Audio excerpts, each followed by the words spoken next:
Eagles. Eagles.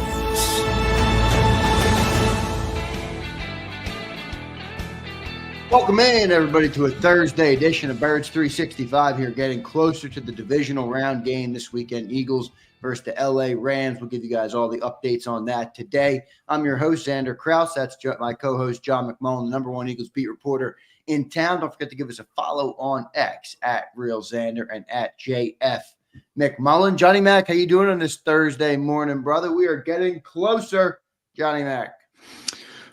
Just returning a text real quick, but yeah, getting closer.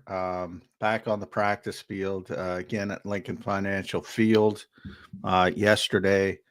Boy, that would not have been a good day for the Los Angeles Rams. I can tell you that. It was brutally cold. I think it's going to be a little bit better than that on Sunday, but there might be some snow.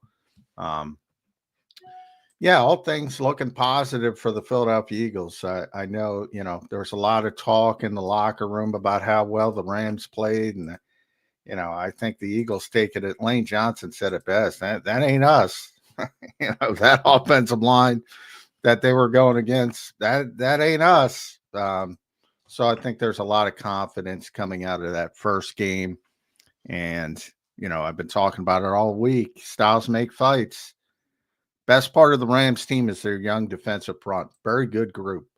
They do not match up well. I will say this to the end of days until the Eagles win on Sunday. They do not match up well against the Philadelphia Eagles offensive line. There's no doubt, Johnny Mac. They are just – I don't think they're big enough. I don't think they're not. As good of players as they are. There's a saying in the NFL, big guys beat up little guys. I don't see how they're going to slow down this running attack. And that's exactly what happened in the first matchup between these two teams, which was, on the road in Los Angeles, and they wore down. You think they're not going to wear down in the cold? You think they're going to want to keep taking those punches from Lane and Jordan and Landon Dickerson and Mekhi Becton. I haven't brought up Cam Jurgens. Cam's a hell of a player, but he's the one normal-sized offensive player. Yeah, right. The other guys are just monsters, and that's, I think, the problem for the Rams. Yep, no doubt about it. So we'll get into all that. John, you were down there at practice yesterday. You mentioned it was real cold, which I think is a good thing for this Eagles team going into a game like this versus the Rams. Anything else stick out at practice yesterday? It seemed like it was a big rest day, which is normal. That's what they did last week, and there was some concern. I'm not going to get into concerns about that this week. They're obviously just resting everybody up, right, gearing up for this playoff game. Yeah, it's AJ. It's actually less. They've been resting a bunch of guys, and they really culled it back. And most of the guys were out there playing. The only rest players were Saquon Barkley, Jordan Mailata, Josh Sweat, and Cam Jurgens. Typically, that's 2 or 3 times that number. So if anything, they're picking it up a little bit because getting even later. As we mentioned, only 3 potential hurdles to go. And A.J. Brown, to me, is the one who, obviously they're resting him. They're going to do what they did last week. He did say he talked yesterday. He said he's going to be out there today.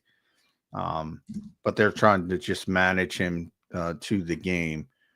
But, he's clearly dealing with something with that knee, and he's not 100%.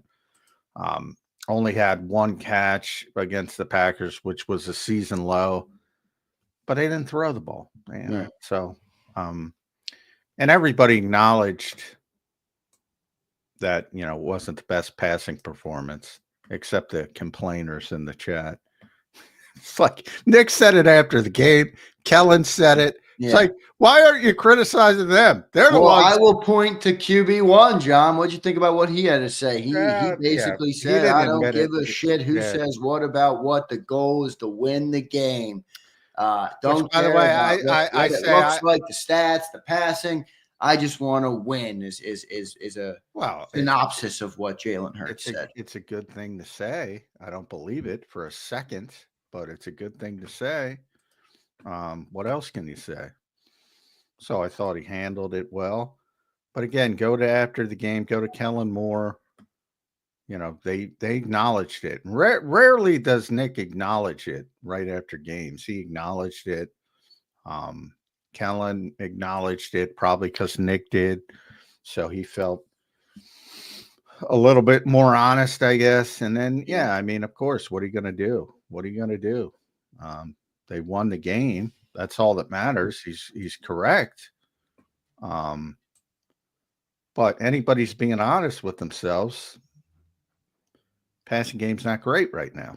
No, it's not, but it hasn't mattered. Yeah, hasn't mattered at all, man. So they keep beating teams, and I certainly don't think they're gonna, need to get the passing game going in this one. Maybe they do, and if they get down early or something in this game, but I just I don't think it's going to matter that much in this one. Yeah, I don't either. I think this is a very simple game, John. Trenches, big guys beat up little guys. You play bully ball. You run the ball with Saquon Barkley, and you should get out of there. I think relatively easy. Yeah, I agree. I think this is an easier matchup than last week, and last week turned out to be pretty easy. Just from a style standpoint, in theory, it should be getting tougher, but I don't think it'll get tougher after this week. Well, I will say this Rams team is hot, John. They're playing good. I forget. I don't know exactly what good the last time. What's that? They were playing good the last time they met. Yeah, they were a little bit more hurt though. Remember, I think Puka and Cooper were coming off injuries in that game, and I think they've definitely found a rhythm. I read your column yesterday on Sports Illustrated, which was great, just about Sean McVay kind of used that Week 12 loss to the Eagles. I don't want to say as a galvanizing point, but basically as a we can let this define us, or we can look inward and get better from here. And I think the team has gotten better. They're playing well. I mean, they dismantled the 14-win team last year. So I'm not trying to downplay the opponent at all. I think it is a formidable opponent. And I respect Sean McVay. I respect, obviously, Matthew Stafford. But I don't see it, John. I don't see it. Yeah, I don't see it either. I mean, a lot of people brought up the Puka and Cooper stuff. I mean, they came back October 24th, which was their first game against Minnesota, and their game against the Eagles was November 24th. So they had been back for I thought it was less 1, 2, 3, 4 games. Yeah. And they came back on that Thursday night game, and it was a big surprise, especially with Puka, that they, on a short week that they played them. But yeah, they had won 4 of 5 because they started out 1-4, and they had won 4 of 5 coming into that Eagles game. And they got stomped. And since that, they have not lost, except for the Week 18 game, which they rested everybody. So I'm not going to blame them for that. So really, when they're trying to win, they haven't lost. So give them credit. They've won 6 straight games, essentially, if you count the playoff game. Now, a lot of struggles offensively, that group, and that they beat New Orleans 21-14. The one strong performance was Buffalo, which they won a shootout 44-42. And then they played at San Francisco. They won 12-6. If you remember that ugly rain game. At the Jets, they won 19-9. And then they beat Arizona 13-9. So they haven't exactly been, now they look good against the Vikings. But even that, it was early in the game. And then, Minnesota kind of figured it out defensively. As I said, Sean McVay gets very repetitive, Dan Sileo. I don't know if you told him that. Very repetitive. I didn't say that to him yet. I will let you guys hash it out a little bit, maybe on the pregame. After, I'm a little bit worried about the starts because they're generally very good in the scripted periods. Well, you at least surmised that Sean McVay has a very good resume. 4-time, division winner, 2-time. Look, I didn't say again. Super Bowl champion. People hear what they said. I said he's overrated. He's a very good coach, but he's overrated. Those two things. That I didn't say he was a bad coach. I've been joking for years that if you had a cup of coffee with Sean McVay, you can get an interview. He's the guy. He's the big man. Yeah, I think when you use the word overrated, though, I understand what you're saying because he does have this crazy, persona or expectation of people in the league where it's like you just said, you have a cup of coffee and you're good, but he does have an impressive resume. He's 38 years old. It's pretty wild what he's been. Yeah, and that's what everybody's looking for. They want that young coach who hits, and But again, as I pointed out, I mean, this is the offensive guy. This is the guy. This is the motion guy. This is what everybody talked about. This is the eye candy guy, the creative guy. Right. And if you look at it, if you peel back the onion, yeah, it's a bunch of okay. And he schemes some people open early, then he gets repetitive and runs the same thing over and over again, and people figure it out. Vic Fangio's been his guy. That's been the guy that's completely shut him down all the time. In a way, it's a little bit of his kryptonite. Yeah. So, I mean, and I just gave you the numbers. All right, they've won, if you don't look at it, they've won, as I said, 6 consecutive games. Throw out that week 18 game. And I had one good offensive performance. 21, 12, 19, 13. There's your offensive genius. And 27 against Minnesota, which is a good offensive performance. But that had more to do with the defense. And by the way, one of those, that's 20 points offensively because they scored a defensive touchdown. All right. Again, buy the dog if you want. This guy doesn't scare me at all, especially with Vic Fangio. All right, that's fair enough. I'll take that explanation. I think he is. I think he's good, but I don't think they match up with the Eagles, so I'm not going to go that far. All right, here's what I want to do, John. I want to tell all the great people about what we're going to do today, and then we'll get into a couple more topics. I want to talk a little bit about Nolan Smith. All right, I want to spend some more time on him because I think how he's emerged late in this playoff run has really changed what this potential defense can be. So we'll talk a little bit about him. By the way, he has a tough matchup this week against Zach Tom. I believe he was the first team All-Pro, wasn't he? Yes. No, he was not first team. But, no, he was a PFF. Oh, the PFF. That's right. Yeah. That's right. He wasn't the AP Panay one. Sewell was Yeah, the real All-Pro. That's don't get me wrong. But there's a lot of these nonsense all-pro teams. Yeah, like Zach Tom's good. He's not first team. Yeah. And then we're going to talk a little bit about the defense. And then I want to talk to you about that Sirianni story that I wrote about. Sorry, that's why I was. Yeah, go ahead. And I'm going to retweet it. The first game I wrote about Vic's success against Sean McVay, which he downplayed his success because obviously he's not going to spike the football. Right. But I'm going to retweet it now and people can read it and just what happened in the first year the Rams went to the Super Bowl. Vic was in Chicago completely. The Rams came into the game. They were 11-1. They scored at least 30 points 10 times. They had a 54 spot against Kansas City. Came into Chicago with Vic. Lost the game 15-6.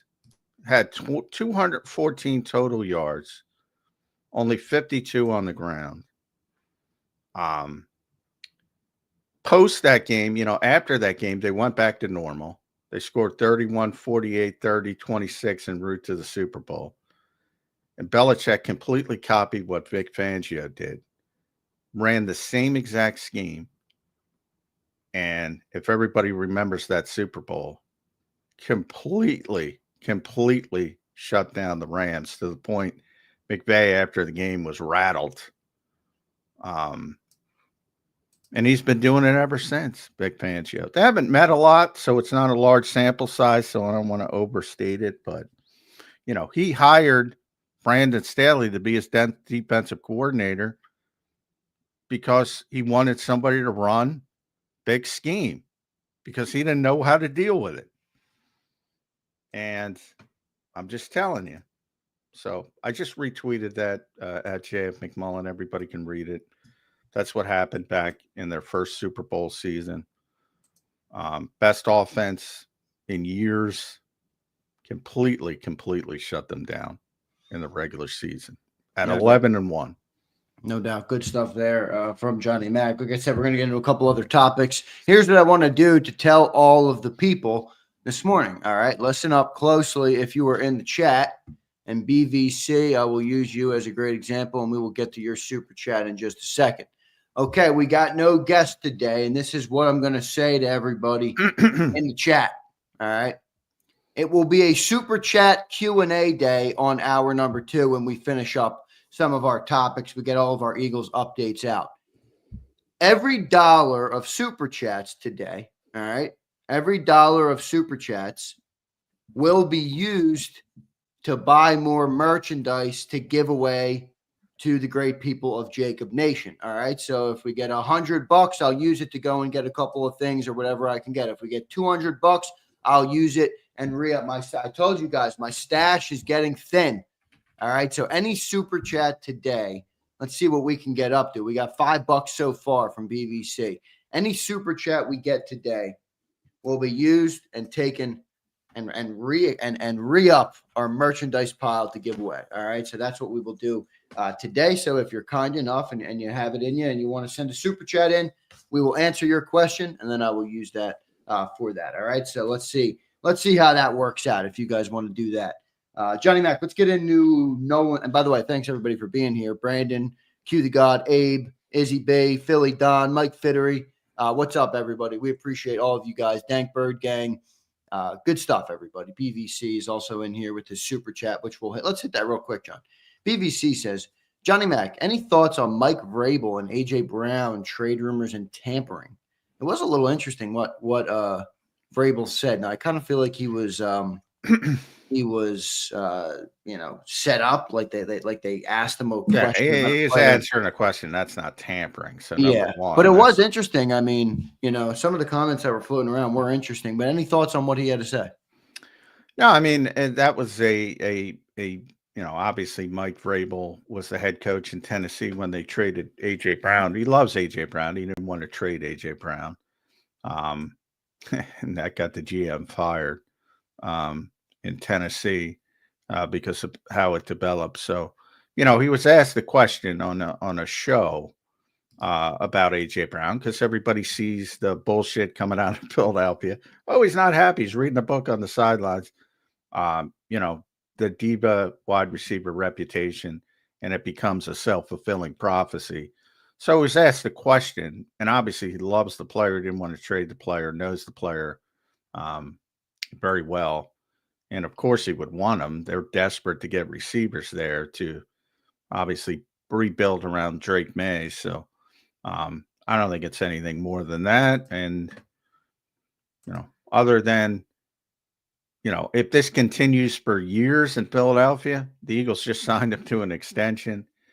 And by that, I mean the passing game stuff, which, they'll try to correct after the season, however the season ends. Yeah, but I don't think it's anything more of Mike Vrabel got asked the question and loves the player. But the tampering aspect, yeah, that involves, contacting agents and contacting players, and that's not what happened. That was a head coach being asked a question on whether it was a radio show or a show like this, a streaming show. I know it was streaming, but and he answered the question, and he likes the player, and he's always liked the player, and he didn't want to trade him when he was the head coach in Tennessee, which he has said multiple times. You're muted. Look at this, John. $100 super chat, $100 banger. Whoa, there we go. From our guy, Jay. He says, let's kick this thing off strong. A-Team. Good stuff, brother. And A-Team, shout out to A-Team. He's won a couple of things here. He is a great supporter, a legend member here on the chat. Jason, thank you, brother, man. I love you, brother. He says, for the people, elite, JAKIB is killing it, trying to jumpstart this thing for the fam. I think the game will be closer than we expect. Hopefully, AJ is in better shape this game. What do you think of the rumors of New England? We just kind of hit on that. He's not going anywhere. I would agree, Jason. I don't think he's going anywhere. And you just heard John give you a good breakdown of why that was kind of not really tampering at the end of the day. But, John, do you think AJ's injury had anything to do with his game last week at all? Yeah. Well, he's not healthy. I mean, clearly. He He's said not he said it 100%. didn't play a factor, but Yeah. I mean, he's not himself, but yeah, he said he was open, blah, blah, blah. Yeah, I mean, they didn't pass the ball effectively. So, but again, that's a season low, 1 of 10, 1 per 10, whatever it was, reception for AJ. He was open on that deep shot they took.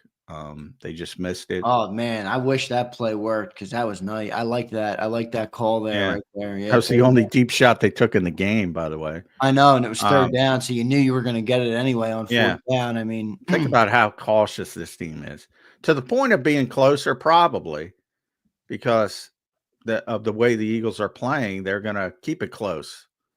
well, John, isn't part of this team's philosophy, and we talk about it all the time, where they're trying to improve their odds, basically, or improve. You use margin for error. Okay. Yeah. Well, I think they're decreasing the margin for error. That's the Well, problem. are they decreasing the margin for error, but statistically they are putting themselves in a better position? The Eagles are 8-0 this season, John, when Jalen Hurts has 0 turnovers. Well, So, they believe if they don't turn the football over, they will win the game. well, they're right. They're 8-0 this year. I do not disagree with that, but I think they're decreasing. I think those things are not mutually exclusive. By playing the way they're playing, they are decreasing the margin for error. They are also pointing out they don't trust the quarterback. And again, before you shit on me, go shit on Nick Sirianni and Kellen Moore because they're the ones doing it, not me. I would go the opposite route.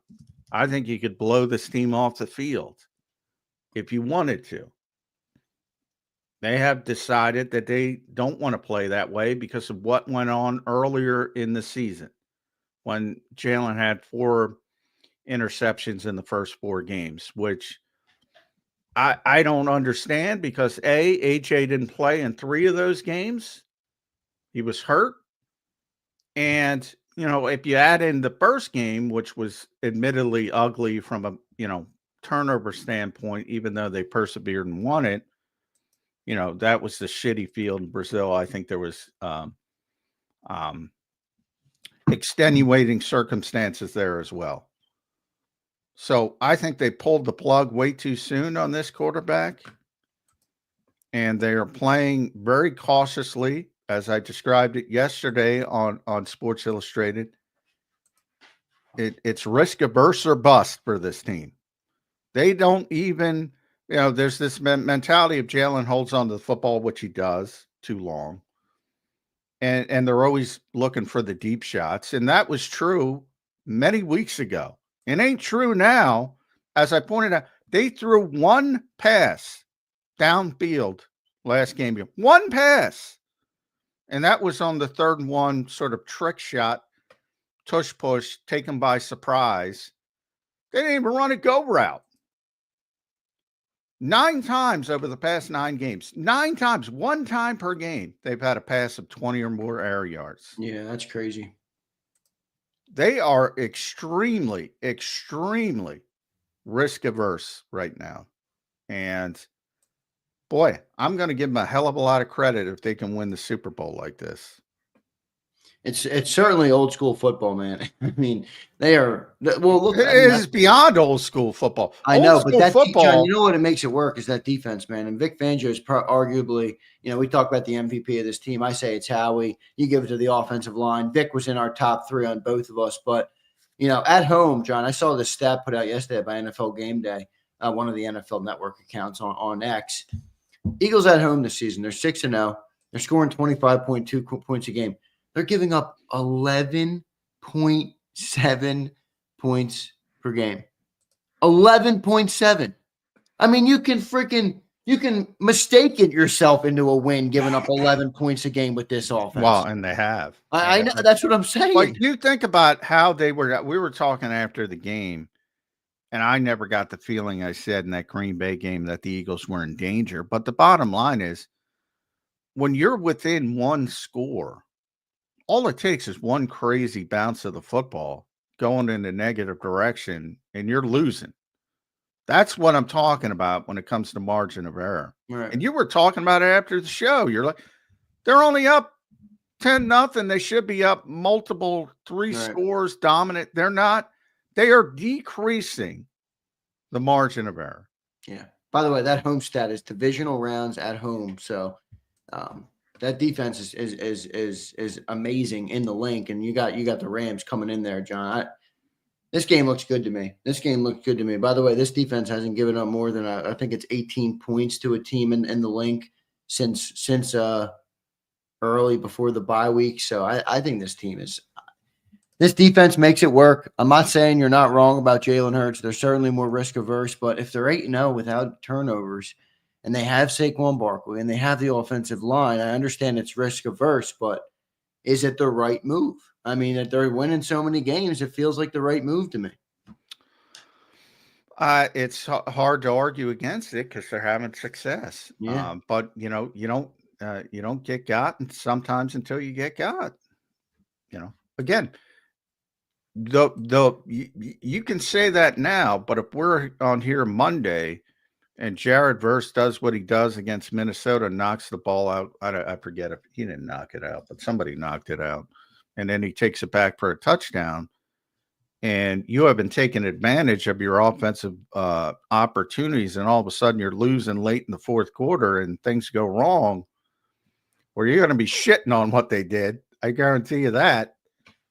I don't expect it to happen, but when you decrease that margin of error, that's all it takes.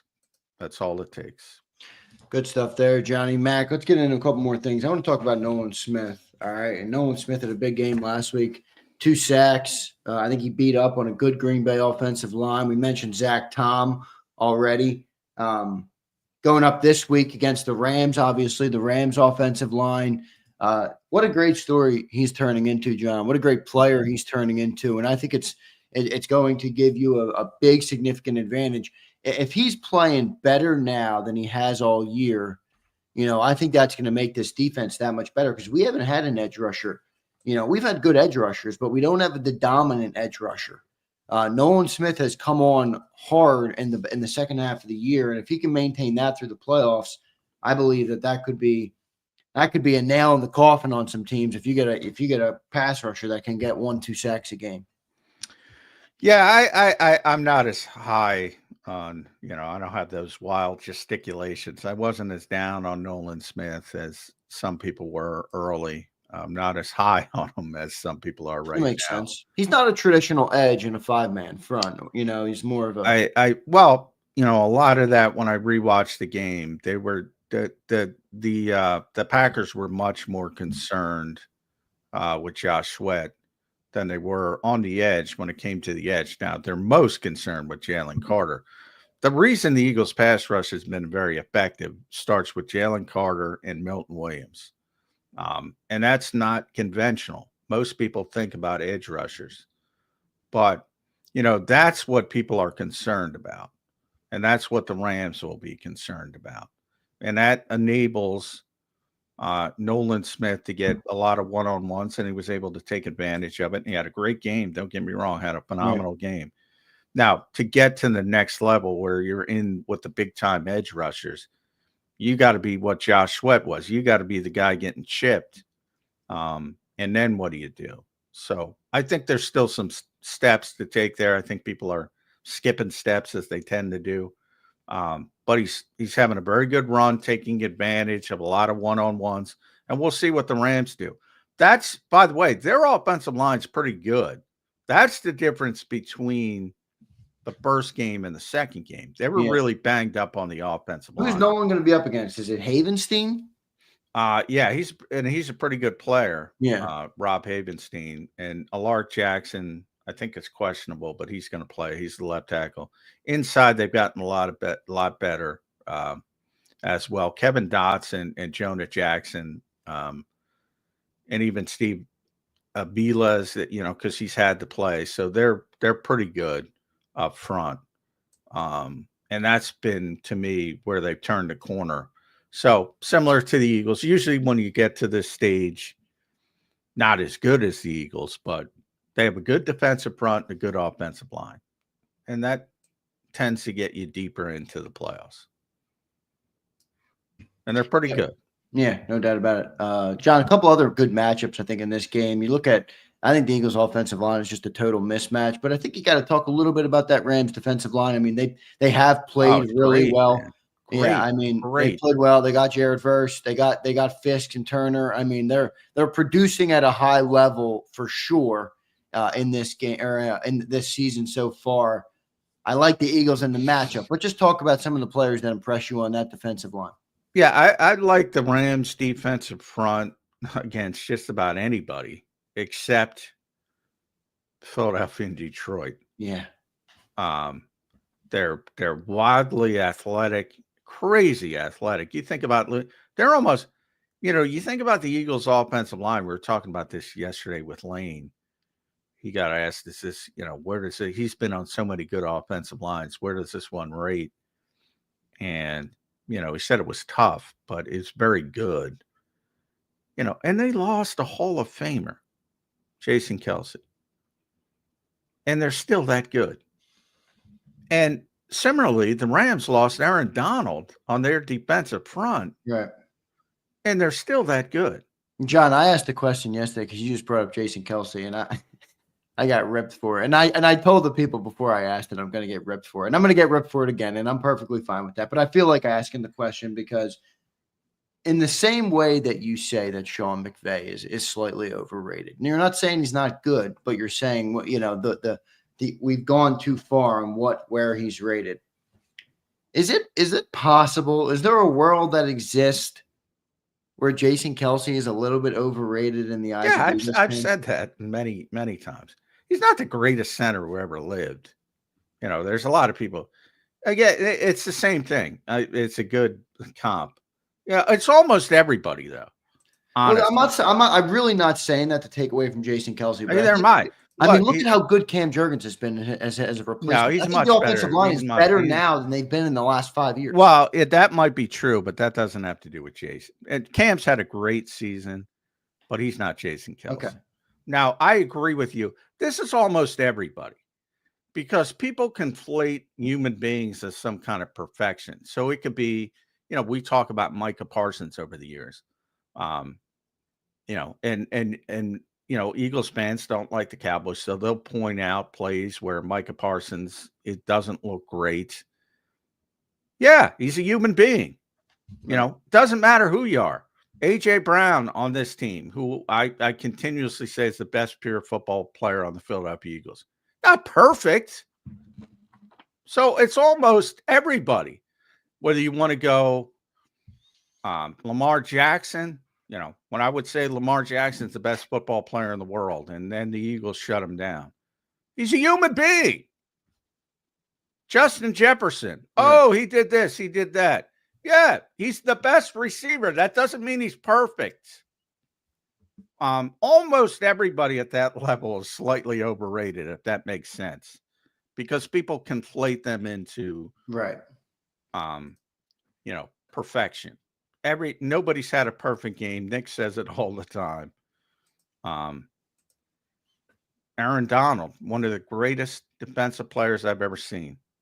The Eagles would shut him down. The Eagles fans, And then you're speaking of Jason Kelce. Listen to Jason Kelce talk about Aaron Donald and what the Eagles did to shut him down.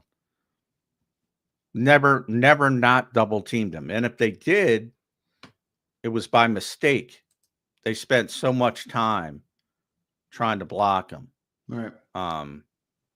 It doesn't matter who it is. TJ Watt, whoever you think, it's almost baked in that they're slightly overrated because people turn them into almost mythical, gods. Right. And they're all human beings. So, but Jason Kelce is one of the greatest centers of all time. Not the best, but he's one of the best centers, certainly of his generation. He's better than Cam Jurgens was this year. The Eagles' offensive line as a whole might be better because Cam has held up, and Mekhi Becton has been a big upgrade at right guard. Jordan Mailata's having his best season ever. Landon Dickerson's getting better and better, gets better every season. Lane Johnson, amazingly at 34, is still playing at such a high level. So the group as a whole might be better, but Cam Jurgens is not better than Jason Kelsey. No doubt about it. John, we're going to continue to get into some of this game, and we'll do that. We have plenty of time in hour number 2. I want to thank everybody for being here this morning. Don't forget to hit that like button. We have been killing it, Johnny Mac. We set our like record. I'd have to double check this, but I can't recall the time we've gotten as many likes as we got. I want to say it was Tuesday. On Tuesday show, we got like 580 likes, John. So the people have been showing out. So big thanks to all of you guys for showing out. And then for those who just checked in who don't know, any super chats you see come in today, all right? So we got a bunch of them, and don't worry, I will get to everyone. Dank Bird Gang, Brandon Lewis, Vulnerable, Sasha, Steph is in here, and then 18 with his $100 banger BVC. Thank you guys. Every super chat today will be used to acquire more Eagles merch to give back and give away to the people on JAKIB, all right? So that's the promotion we're running today, and we're up to $134. All right, so that's pretty good. All right, I can get a few things with that. If we continue to get some more, I will load up, and we'll have giveaways all through the playoff run here. So thank you all for checking in. Thank you all for the super chats. It means a lot to us. John, the one other thing I want to talk to you about before we get to some of those super chats is the Nick Sirianni story that came out yesterday. All right, I'm not sure if you read that story. Tim McManus put it up, and there was a lot of great tidbits in there, John. And, for all the goofiness of Nick Sirianni, for all the things he does that sometimes make you scratch your head, for all the times that he looks maybe a bit, I don't want to say childish, but maybe a bit immature for a National Football League head coach. Boy, he's got these guys playing for him. And some of those stories, man, they really resonated with me, especially that Jordan Mailata story with his dad and the heart attack. I think Nick does an incredible job at this, and I don't think he gets enough credit for it. Did you have a chance to read that story? And if you did, what takeaways did you have from it? I didn't. I meant to get to it, and Thursdays are just busy. So yeah, you were down at NovaCare till what, 5, 7, 6, 7 o'clock last night? No, like well past 8. But yeah, the Eagles long. move everything back. But I'll read it. Tim does a tremendous job. That Mailata stories that had a heart attack, I believe, on the plane back from the Super Bowl. Yeah, if I recall it correctly. Yep, that's what it was. Yep. Yeah, I mean, Nick is, you brought up Sean McVay. Like there's a perfect example. Like, if you say Nick Sirianni versus Sean McVay, well, everybody's going to say Sean McVay. I'm like, why? Well, why? I mean, the resume. Well, I mean, Nick's resume is he's won more games. He's won a higher percentage of games. Well, Sean McVay's got the postseason success and the Super Bowl ring, and he's got one, but he's also been there longer. Nick got there. Nick in his first Super Bowl lost, as Sean in his first Super Bowl lost. Nick's team played a hell of a lot better in the Super Bowl than Sean's team in the loss. Now, eventually, he's got to win one. 6 points, by the way, divide those 2 games. Didn't the Eagles lose by 3 in the Super? I guess the Rams. Never mind. I'm thinking of the Rams Super Bowl win. Didn't they win that Super Bowl by 3 points? The win? Yeah, I think they won by 3 points. They got. I think it was Sal Pal said that last night. 6 points divide the 2 rings for these 2 coaches. Well, yeah, and Sean was there twice, so he deserves credit for building. Building 2 Super Bowl teams. But I mean, you see how close the Eagles are to this Super Bowl. We'll see if they get it done, and Nick will take the hits if they don't, because it's Super Bowl or bust. But I'm saying, the winning percentage is .606 for Sean McVay. It's amazing. He's so young still, and he's been a head coach for 4, 5, 6, 7, 8 years. This is his 8th season, which is pretty freaking amazing.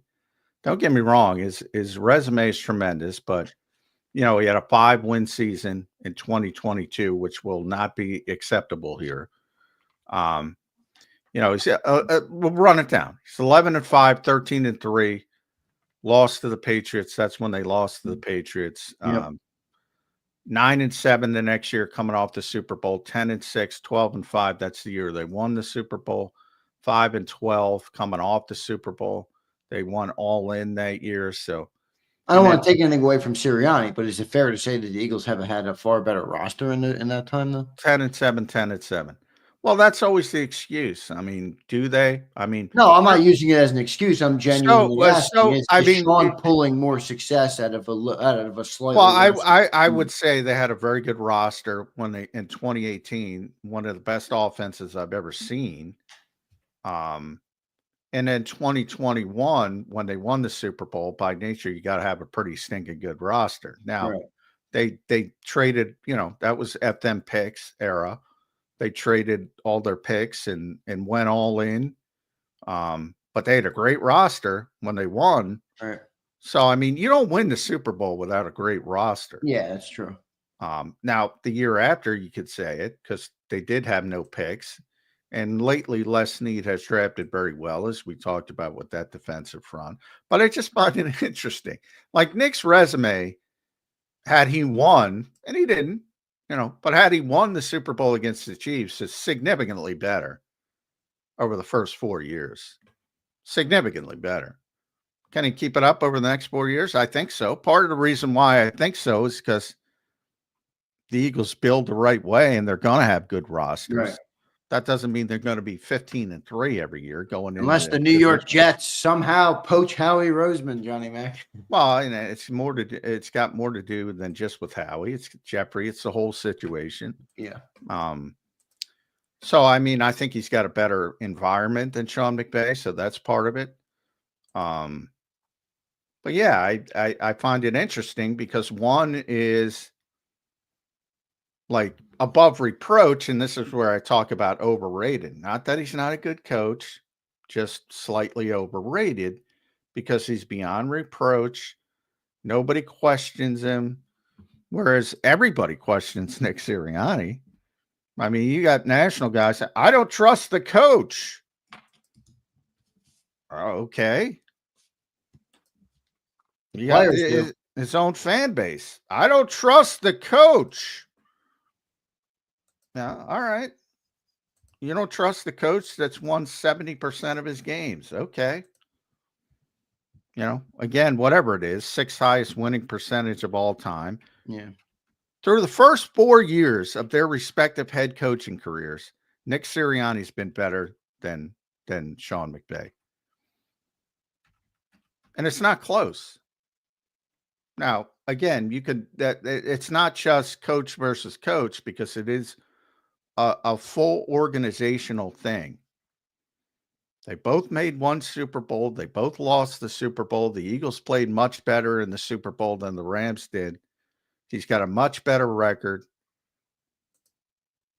All right. He got back and won a Super Bowl. So if let's say Nick goes on to win a Super Bowl this year, then you're talking about, okay, now compare the resumes. All right. That's fair. I'll take that. I just thought the story was great though, John, on Nick. I got to read it. Yeah, I think you'll like it. I mean, Tim McManus did a really good job. We had him on last night. Tim's a good friend of mine. Yeah, we had him on last night on our night show. I'm sure he did a tremendous job. Yeah, it's a big part of, you've heard Nick talk about it a million times over the years, connection, and people kind of roll their eyes. But, being a head coach in this league, and this is hiring season, and you'll see a bunch of teams make mistakes as they always do because they're hiring schemes and they're hiring, Ben Johnson, not to say, I don't know if Ben Johnson will be a good coach, bad coach, but I do know that if he goes somewhere, he's not taking that Detroit team with him. So it's got more to do with X's and O's and schemes. And the biggest part is leadership and getting an entire organization on the same page. And Nick has done that, and he deserves credit for it. No doubt about it. There's no doubt he deserves credit for it. John, one other thing, and then we're going to get to our break, and then we're going to get to all of our super chats. They're flying in. You guys are crushing it. We're definitely going to have some merch. All right. We're up to $170 and we're only 48 minutes into the show. So, if we keep getting our super chats, everybody, I will be able to up the merch game. All right. On Zander time. And we will be able to get some more jerseys and stuff to give away hopefully all through the playoff picture. And maybe we'll even have a giveaway today. All right. We'll have a giveaway today. So stick around after the show for Zander time here. John, we had yesterday, and I want to say this to you because I think you might know him personally. We had Mark Trestman on the show yesterday. Do you know Mark? No, Cilio asked me that. He texted me. No, he was before my time. I've met him, but I don't really know him. He was freaking phenomenal yesterday. He was on point, and he gave an amazing take on the passing game. Maybe it was amazing because I'm an Eagles fan and it's what I wanted to hear. But he basically, I mean, listen. I like your honesty. It was 30 minutes into a segment though, and I'm listening to this guy, and he's breaking down football. I mean, this guy knows the game of football. Believe me, he knows the game. If you listen to the segment, it was incredible. You could his football IQ and knowledge was bursting through the screen with every answer, and he talked about all the teams, the NFC, the divisional round, the Chargers, Herbert, everything.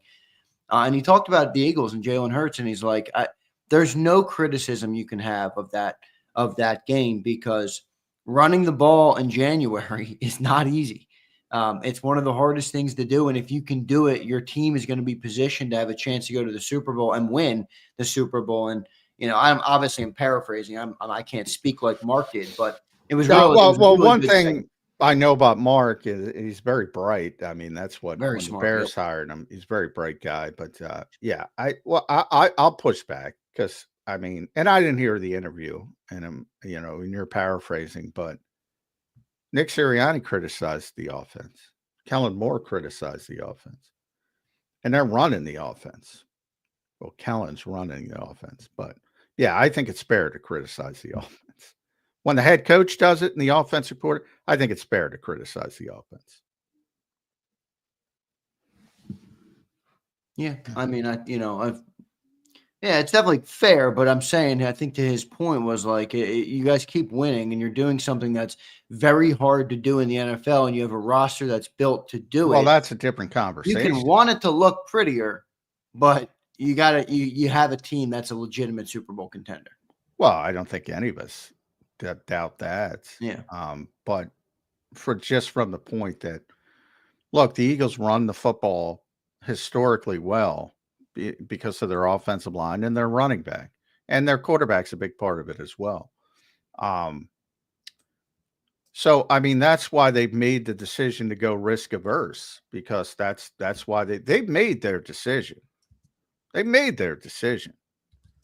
And that's what they believe is the best path for them to win this season. And that's the coaching staff. Again, that was not the plan originally. That's the coaching staff adjusting in season. And, we're going to see how far they can take it. But it would be much easier to finish it if the passing, again, we're not talking about throwing for 400 yards or throwing 40 times. We're talking about being more effective when you do pass it. Right. If that gets more effective, it would be a lot easier. And that's what Nick and Kellen were talking about. Yeah, good stuff there, John. Let's get to our commercial break. Look at this, John. Look at this. Another $100 banger. Whoa. You're going to have some merch for the people. All right. I'm going to have some merch for the people after today's show. We're up to like 260 or something. Let me check the number. I'll give you guys a tally. 291 already in the first 50 minutes of the show. All right. We are crushing it. We'll have a giveaway today, and I'll be going, all right, to pick up some new merch for the great people of JAKIB Nation after the show. So big thanks to all of you guys. We'll get to our first commercial break. John, just real quick, what's on the Eagles' agenda today? Another practice down at Lincoln Financial Field. Yeah, another practice. Boy, what is the weather today? Because it was brutal yesterday. But yeah, they're going to be out there. Another, God, 32 degrees. Hopefully it's not that windy. Now we're down to 35 on Sunday, 55% chance of snow. I think that bodes well for the Eagles. Over. I have a feeling it's not going to be a snow game like everybody's excited about. Well, I think the wind and the cold is the more important part. You don't need snow, but I think it'll be cool for people to see. But what's really going to affect the Rams is wind and cold. And, colder the better. Yeah, colder the better, and the more windy the better for the Eagles. You're playing against the Rams, the Dome Team Rams. All right, let's see. It's not officially a dome, SoFi. SoFi is very interesting. It's open air, but it's got a roof on top of it. Yeah, but it's in freaking LA. They're not prepared for this Philly weather. They're not prepared for this Philly weather. All right, thanks everybody. We're gonna read some super chats when we get back. We got a lot of them. Philly Don, thank you. Brian Fleming, thank you. Garner and Martine, Dirty Air. Look at all you guys. William, Sasha, Jason A-Team, Dank Bergame, Brandon Lewis. We're going to get to every super chat when we get back. And a huge thanks to all of you guys. What we're doing is every super chat dollar today will be used to buy more merchandise to give away on Zander time, so we can give away merch all through the playoff run. We might be going to the Super Bowl, everybody. And I will have merch to give away all through the end of the year. So thanks for being here today. Hit that like button for us. And we'll be back in 3 minutes here on Birds 365. Before I do that, I just want to tell you guys about the great people at BetUS. Check them out, everybody. YouTube 150 is the promo code. All right, it gives you a 150% sign-up bonus on your very first deposit, and you get 125% on your second and third deposit, all up to $2,000. To deposit less and bet with more at BetUS, go to betus.com.pa. That's betus.com.pa. They're the fastest payouts in the industry. 24/7 customer support, and they'll even give you your own custom account manager. So go check them out today. Use that promo code YouTube150. We'll be back in 3 minutes, everybody, on Birds 365. Ignite your nights with free live entertainment daily, only at Live Casino and Hotel Philadelphia's Center Bar. 7 days a week, enjoy some of the region's top party bands, performers, and DJs as they take the stage in the heart of the casino action. Great cocktails, live music, and lively moments. It's all happening at Center Bar at Live Casino and Hotel Philadelphia. Visit livecasinophilly.com for more details and the complete list of upcoming events. Must be 21 or older. Gambling problem? Call 1-800-GAMBLER. The following is a real testimonial from the father of a young injured victim. I didn't think she was going to make it. Major Perry's daughter was the victim of a horrific accident caused by someone else's negligence. If you don't find the right counselor, law firm that you're looking for, you will get lost in the wilderness. Badly injured? Call the Fritz and Bianculli Law Firm at 215-458-2222 and find out why they say, "We got this." In our hometown, we all look out for each other. We step up to keep our communities going strong. And at Independence Blue Cross, we're here to keep you going strong as the #1 health insurer in the region. No IBX is always looking out for you.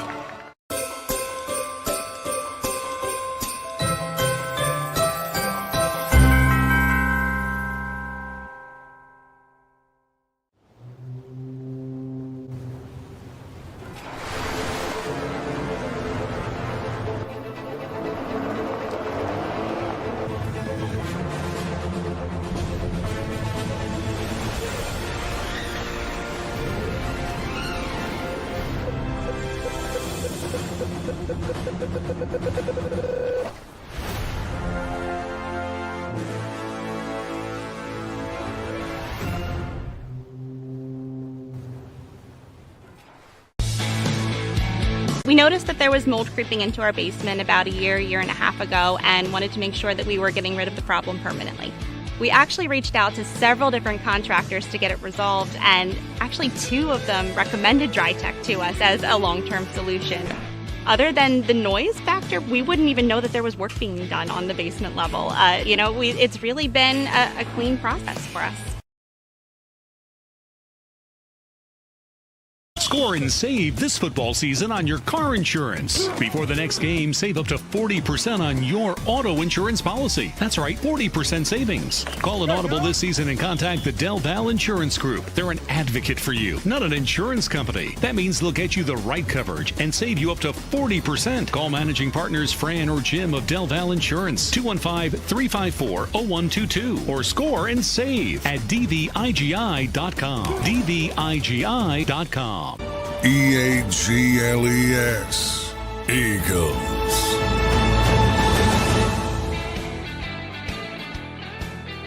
Welcome back in, everybody, to a Thursday edition of Birds 365 here on JAKIB Sports. Appreciate everybody in the chat today. Don't forget to hit that like button for us. We are now preparing for a divisional round playoff game. This season is cruising right along. It's been a great fun doing this whole season with you guys, and here we are now a couple days removed from a divisional round playoff game in Philly at the Link, taking on the LA Rams. So it should be a good one. Just 3 days out, John, from that game. We've kind of broke it down. We've both tipped our hand, John, on our predictions already this week. Both of us have been very open about what team we think has the advantage going into this game. But overall, it should be a good one, John. We're already at the divisional round, man. Only a couple. This week's going to be bittersweet for me, John, because I tell you guys, all the people know, I'm not a big movie watcher. I'm not a huge TV watcher. I love watching football. It's maybe the one thing I love to watch. And while we have 4 great games this week, after that, you start to look and, man, it's bleak. You have the national championship on Monday night. You got the 4 playoff games. And after that, you're down to what? 3 football games left for the year. Oh, man. Don't tell me that, Johnny Mac. Yeah, well, I'm a little bit different. I'm excited I get to watch something on Netflix pretty soon. Pretty soon, but there you go. I don't watch anything during the NFL season, basically. So if there's something I want to watch, I gotta punt it till after the season. Yeah, I'm a little bit different, but yeah, I obviously it's not as fun without NFL football. But I would argue, to me, the off season is a lot funner from the perspective of building teams, and the draft is obviously very big, so that part of it's a little bit more exciting. A lot of bad football games. I talk about it all the time. I think you're going to see some bad football games this weekend. I think the Eagles are going to boat race the Rams. I think Kansas City's going to destroy Houston. I don't think you're going to see good football this weekend. Then as you get to the Kansas City game, has a chance to be good. Houston's playing a little bit better right now. And I don't trust Houston. I know. I'm not saying I can't be. I'm not saying I can't be wrong, but a lot of the NFL, and I've talked about this for years. There's a lot of bad football, and the key to the NFL is there's so many one-score games. So people will sit down and watch a 60-minute game where 55 minutes are dreck, but it comes down. It's so exciting at the end. People forget that they watch 55 minutes of dreck. In the case of the Eagles, when they beat people handily, that's exciting for Eagles fans. The first game against the Rams, that was very exciting for Eagles fans. Probably not exciting for fans that wanted to watch a good game, but very exciting. I don't know. I think that game was exciting for any football fan. He was running like a madman out there, John. Well, yeah, that's maybe not the best, when somebody runs for 255, but you get my point. My overriding point is it wasn't a great game. Yeah, I got you. From a standpoint of competitiveness. I'd rather watch a bad football game than a shitty TV show that you somehow get suckered into watching, whether it's I'd rather watch a really good TV show than a shitty football game, but that's me. Yeah, but how many? Well, yeah, I guess we have a different take on this. I'm not a huge TV guy, so like Breaking Bad, I loved. Sopranos, I loved. Well, that's what I'm saying. If you get a high-level TV show rather than watching, that's Patriots play the Patriots play the Jets. Yeah, I'm going with the high-level TV show. All right, I'll have to. Maybe that'll be some off-season talk. Where maybe but I hear your thought. I mean, the NFL. Maybe the viewers can. Maybe the viewers. I shouldn't say that because the NFLs are. But there's a lot of. I'm honest about that all the time. There's a lot of bad football. Yeah. See, Flex is like you. He says, "I'll just watch wrestling if it's a bad football game." Yeah. Well, that's what you did on Monday. You texted me. I think I'm going to flip over to Netflix. This game stinks. Yeah. Exactly. And wrestling.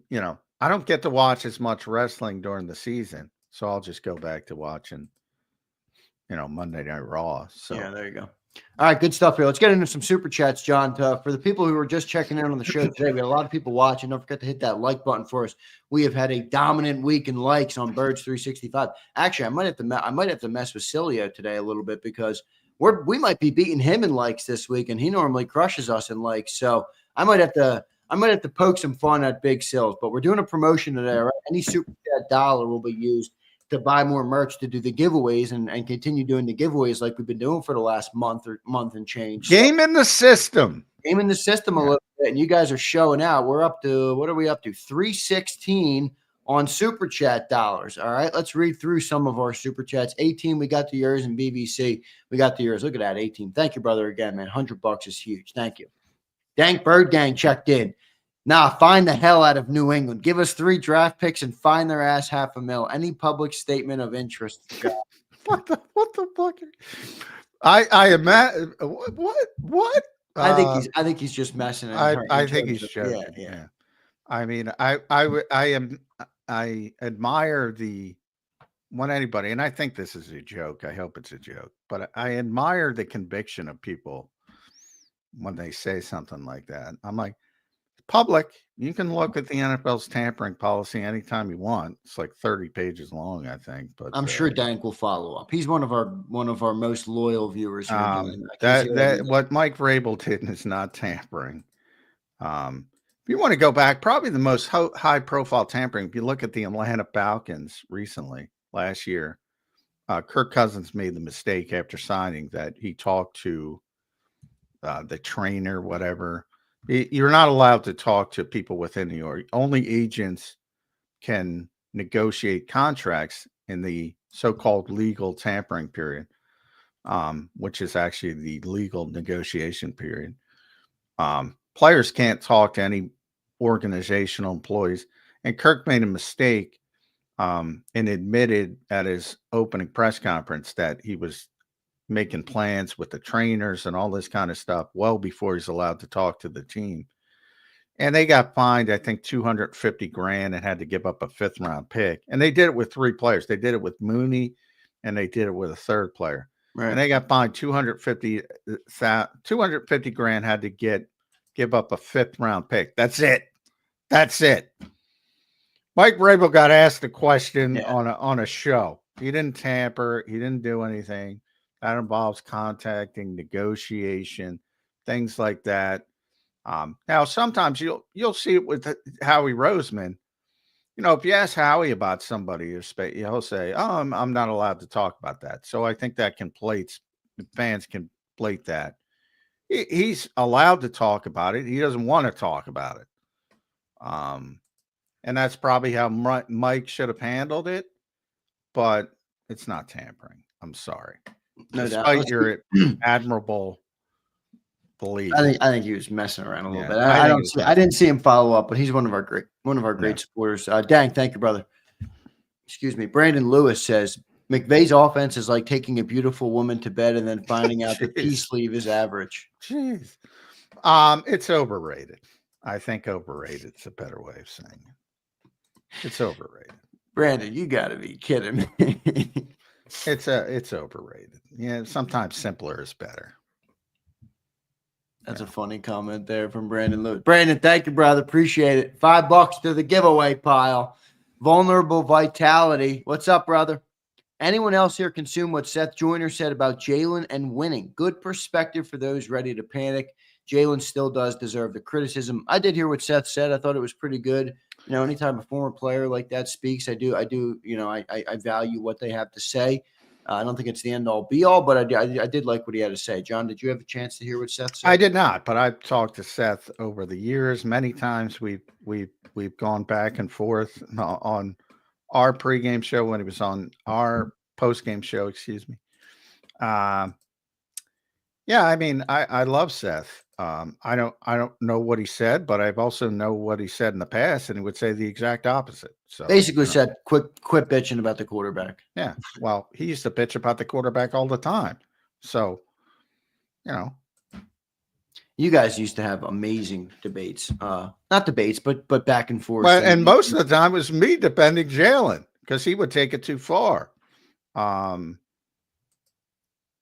And if he's going the opposite direction, he's going the opposite direction. Maybe people have taken it too far. Maybe it's the same reason. I've been very consistent with Jalen. Very unique player, is a winner, able to do things that, I talk about all the time. I say, you just saw it with Sam Darnold. You saw it with Justin Herbert.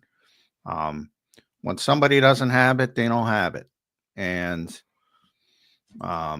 that's not the case with Jalen. He's going to keep coming at you. I use that term relentless. He's going to make a big play in a big situation, as he did against Green Bay.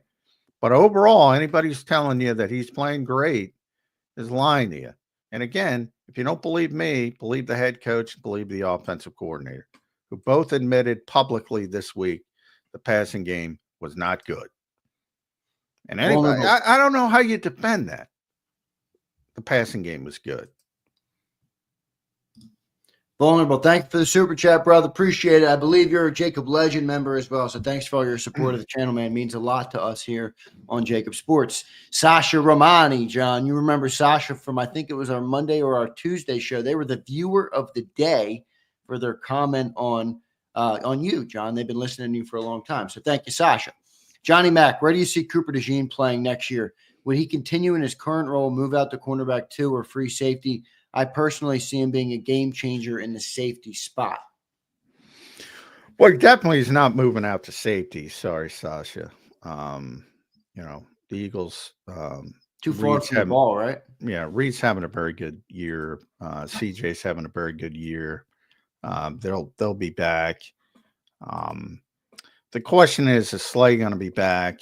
And if Slay's not back, who's going to be the other corner opposite Quinyon Mitchell? And part of the complication there is Cooper's been so good and as a slot cornerback, I would not move him. The problem is outside corners get paid more than slot corners, and ultimately, Cooper's going to want to play outside. I think he can play outside. He played outside at Iowa.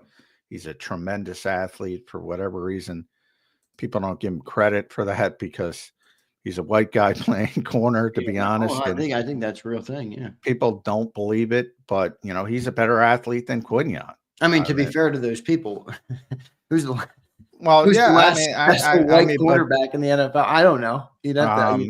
So I think he can do it. I think he wants to do it, from the standpoint of his career. I think his agent will advise him to play out there. And it complicates matters. I think the Eagles' plan would be, hopefully Kaylee Ringo can step up and take over that job. And keep Cooper in the slot. He's so good in the slot. I wouldn't want to move him. But, the NFL is dumb because sometimes, and we talk about it, linebacker. Why don't you pay linebackers? Why don't you pay running back? Why don't you pay slot corners? They're all important. It's these positional boxes. Like, I wish players were just played based on the type of value they can provide to your team. It wasn't so position-based. Well, and GMs say, the odds say that, it's more important. We have a certain amount of assets, and it's more important to get edge rushers or outside corners or defensive tackles or wide receivers, et cetera, et cetera, et cetera. And that's true as well. So it's complicated. It's more complicated than people think. I'd keep him where he is as long as you could, as long as you can. He's definitely not moving to safety. He could move to outside corner if Slay retires. Good stuff there. Sasha, thank you for the super chat. Thank you for the $10 contribution to the merch pile. All right, so we'll have some giveaways for the great people there because of your guys' contributions today. Steph checks in. What's up, Steph? Appreciate you, brother. He says, has anyone ever asked Jalen straight up, can he read defenses? I'm not saying he can't completely read a defense, but we can't lie. That's his weakness. Yes, Stephen, I think part of that was hindered a little bit by having Jason Kelce. Not as a knock on Jason Kelce, but I think he took so much of that off Jalen's plate, and Jalen also has grown up with obviously a supreme athletic ability, which has allowed him to get out of other situations. I think that maybe slowed it down, but it's a fair question. John, what's your response to Steph? Well, no, nobody's going to ask him. Our goal as reporters is to get information, so we're not going to go, "Hey, can you read defense?" Yeah, right. I mean, we've asked it in many subtle ways, many times. Processing, time to throw the football, holding on to the football. With Jason Kelce, you're talking about protection. I think he's talking about overall sort of, progression based. Most young quarterbacks are not good at that. And then you evolve as it goes on. And the Eagles tried to evolve, and they spent the whole offseason trying to evolve the offense. And that's what then at week 4, after week 4 in the bye week, the early bye, they scaled it back. And that's not a positive sign when it comes to the quarterback. And by the way, I think it's unfair that they scaled it back for the reasons I said earlier in this show. AJ didn't play in 3 of those games. The environment in Brazil was the environment in Brazil. It was not good. I thought they panicked way too soon, but it succeeded. So, Try to I criticize think their plan was, to be honest, all right, let's calm it down for a couple weeks. Right. Let's get back on track, and then we'll get back to it. And they became so successful, they said, well, we got to keep riding this. I do not think it's what they want. Well, I know 100% it's not what they wanted to do coming into the season.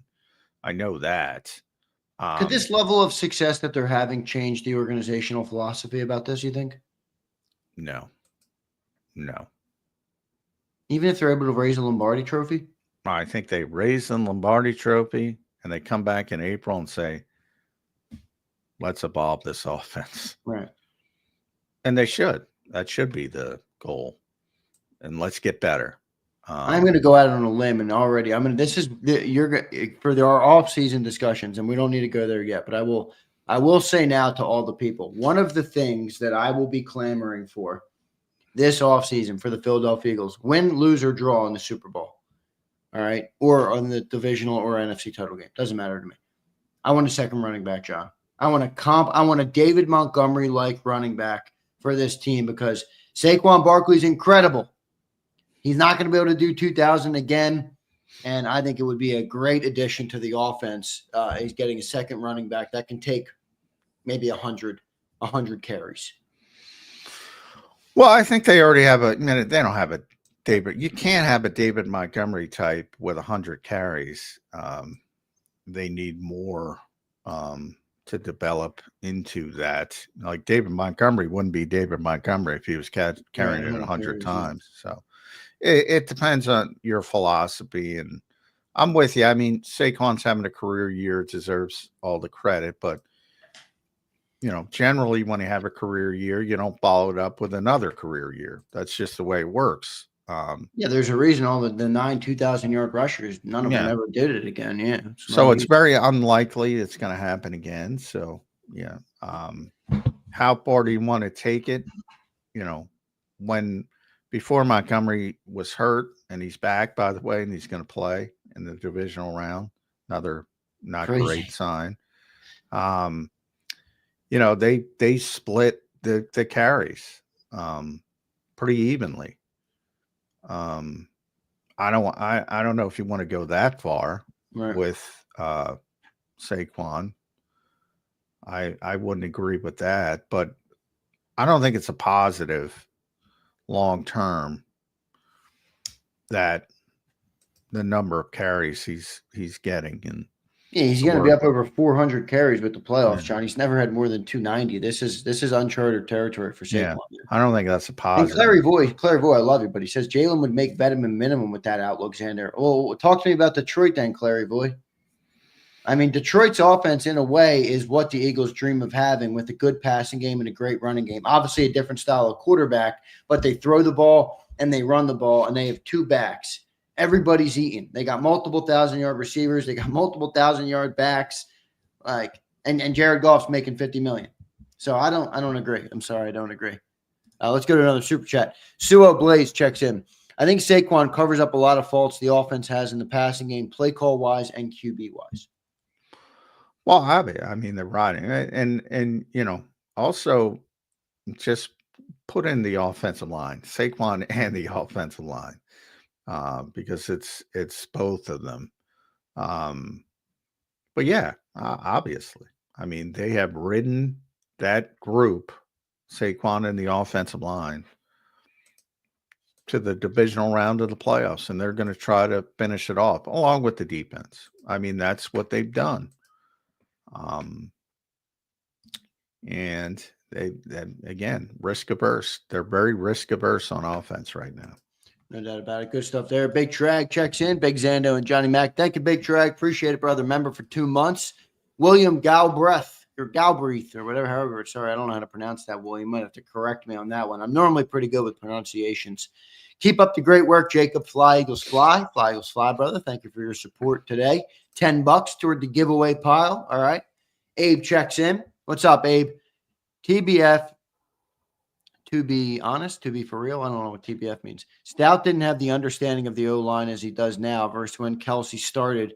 Credit to Stout and Kelsey teaching Juergens has higher ceiling. I think that's a fair take, maybe. I mean, you've obviously evolved. And yeah, I don't know if Hall of Fame and 6-time All-Pro. I don't know if that's the ceiling. I don't know if that's fair. I think Cam's a very good player. that is a lot when you say it like that. Shit. I'm gonna take under on Hall of Fame and 6-time All-Pro. I'm sure some people will take that as an insult. But how far off do you think Juergens was this year from All-Pro? I think it was Humphrey and Ragnow. Yeah, Creed Humphrey, Ragnow, Tyler Linderbaum, certainly better. There's probably, I don't know, at least 5 or 6 better in the NFL. So, and I'd have to look at the group. But yeah, I don't think he was that close to being an All-Pro. Good stuff. Abe, thank you, brother. To be frank, to be fair, I think it means you guys are saying in the chat. Got it. I appreciate you. Dirty Air checks in. What's up, Dirty Air? I mean, is it safe to say there might be more value in the CEO coach than the one side of the ball savant? Oh, God, I've been talking about it all for years. I've been advocating CEO Dirty coach. Air, John, I got to give John credit for this. He's been saying this for years, that the play calling head coaches are not all they're hyped up to be. But I've been around this game for a long time now. I mean, I evolved to that position because, when you first get into it, you say the same thing. You're inundated with, and I'm not picking on Ben Johnson. Again, he might be a great head coach. I have no idea. I don't know him. I don't get to follow him. Obviously, he's a great coordinator, great play caller, but he's not bringing the talent he has in Detroit with him. Most of the stuff, and every NFL head coach I've ever talked to has told me the same thing. Every single one of them. I didn't realize how much other stuff the job entailed. In other words, they spend so much less time on the actual football aspect. Just they're pulled in 97 different directions. It's a leadership position. And I hate the phrase leader of men because it's become a cliche. But it really is a leadership position. Yeah. More than an X's and O's position. Yeah, and that's why I love the McManus article so much. I think it showed you that whether you like Nick publicly or not, whether the way he plays the media and the injuries and all that stuff annoys you or not, the men that he's coaching, and there you go, there's the cliche, leader of men, they play for him, John. Not only do they play for him, they love him. Jordan Mailata, I think the comment was, I'd do anything for Nick Sirianni. I think that's impressive, man. That's not easy to do when you got a group of grown professionals making millions of dollars. That's not easy. Yeah, it's hard, and they're playing well now. Last year when things were going wrong, part of it is, people, when people win, they're happy. When people lose, they're not happy. So, but overall, he's proven to be a good leader. And that's what that position is about more than the constant. But fans only get to see the games and the things as stupid as logistics and setting up practice. I mean, nobody thinks about that. Right. How do you manage guys? How do you manage veterans? How do you manage people? Think about week 18. Who do you sit? Who do you dress? Who do you say, well, you have to play, you don't have to play? Right. These are things that It's are real. complex issue. Yep. It's a very, very big job. And every single one of them, first-time coaches, including Nick, says the same thing. Even talking to the media, they have to talk to the media 3 times a week.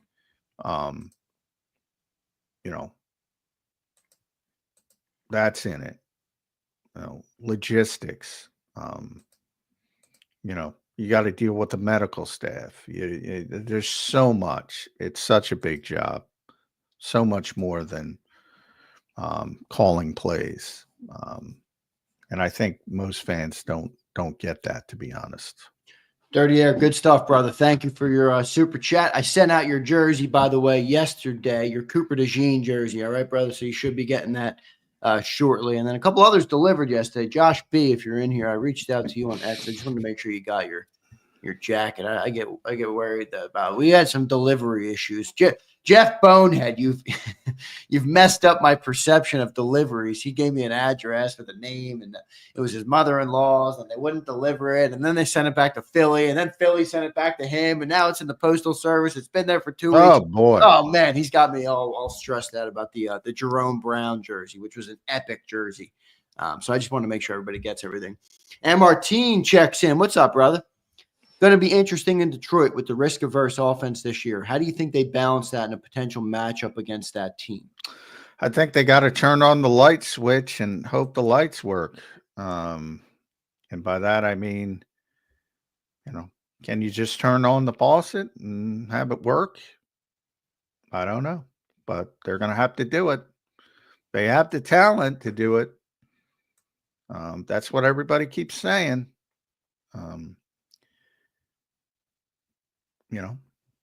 They're going to have to score some points in that game. They're definitely. Brian Gardner checks in. Why do they call it the divisional round? Shouldn't it be the conference semifinals? It's a good question. Well, yeah. I mean, why? Because I guess there's 8 teams left. Why do they call the wild card round the wild card round, even though a bunch of division champions play in the wild card round now? Because they've always called it that. Yeah, I wouldn't get too worked up about it. Brian John doesn't like your question. Sorry, brother. No, I get why. All right. You're not gonna like. We got 30 super chats. I mean, you think you're gonna like every comment, John? I wouldn't worry about it. I get why it doesn't make sense. A lot of the NFL doesn't make sense. All right, the legend Philly Don checks in. What's up, Philly Don? One of our legend members here on JAKIB. Thank you, Philly Don, for the support and the $20 super chat today. J-Mac, how do you see the Birds coming out Sunday? Do you think they'll come out throwing, keeping the secondary honest, or will they come out running to open up the passing game? Also, do you see more RPOs and play action this game? Well, I love the question. I get it every week. They're going to do what with this particular team. I think it's more definitive on a given week. And you go back to the Pittsburgh game, they did throw it a little bit more because they were focused on trying to sharpening up the passing game. They're not going to mess around in this game, and they're going to want to beat up. They weren't going, in theory, the Rams, because they're so athletic, they're so speedy up front. You don't want to let them get off and say, all right, here we come. 3rd and 13. Let's go, Jared Verse. Get in the blocks and go. You want to push those guys around. So I think this is more definitive. They're gonna try to bully this team, and I think they are gonna bully this team, and that means Lane Johnson, Jordan Mailata, Landon Dickerson, Mekhi Becton going straight ahead, and beating those guys up. Yeah, or as Jalen said, hey, whatever Jalen wants it to look like, or whatever he said. So Philly Don, thank you, brother. $20 into the pile. All right, for the great giveaways. What are we up to, by the way? 378. Holy shit, we're going to have some stuff for the people. Thank you, guys. Anthony Kerfman checks in. J-Mac, who you got winning the Rumble? I knew there'd be a one wrestling super chat in here. John Cena. Oh, come on. John Cena. I don't even know wrestling. I don't watch wrestling at all. I turned on. Well, John Cena is he is Roman Reigns for an those. Option? I don't watch wrestling, but is Roman Reigns an option? I'll take him. He is an option. All right, I'm taking. And they could. There's different ways they can go about it, but it's going to be John Cena and Cody Rhodes from all accounts at WrestleMania for the championship. They have 2 championships for those who don't know. So, but the biggest one is the one that Cody holds, and John is tied, even though it's conflated, but tied for the all-time record world championships. They're going to go that direction, play up, trying to be a 17-time world champion, set the new record in his retirement year. And the easiest way to get there is to have him win the Rumble, because the winner of the Rumble gets a guaranteed title shot. Now, you can go about it and go kick it down a month, and he could win the Elimination Chamber and go after the other title that way.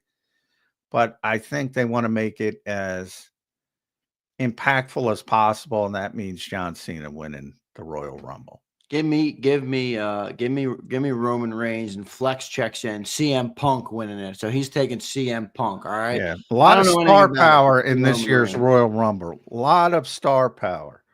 All right, let's go to another super chat here. Brian Fleming checks in. If we get to Detroit, sorry, James Jones, you're going to get dog walked. Sorry, James Jones. Good shot there by Fleming. And $100 banger, by the way. Look at this. $100 super chat. Thank you, brother.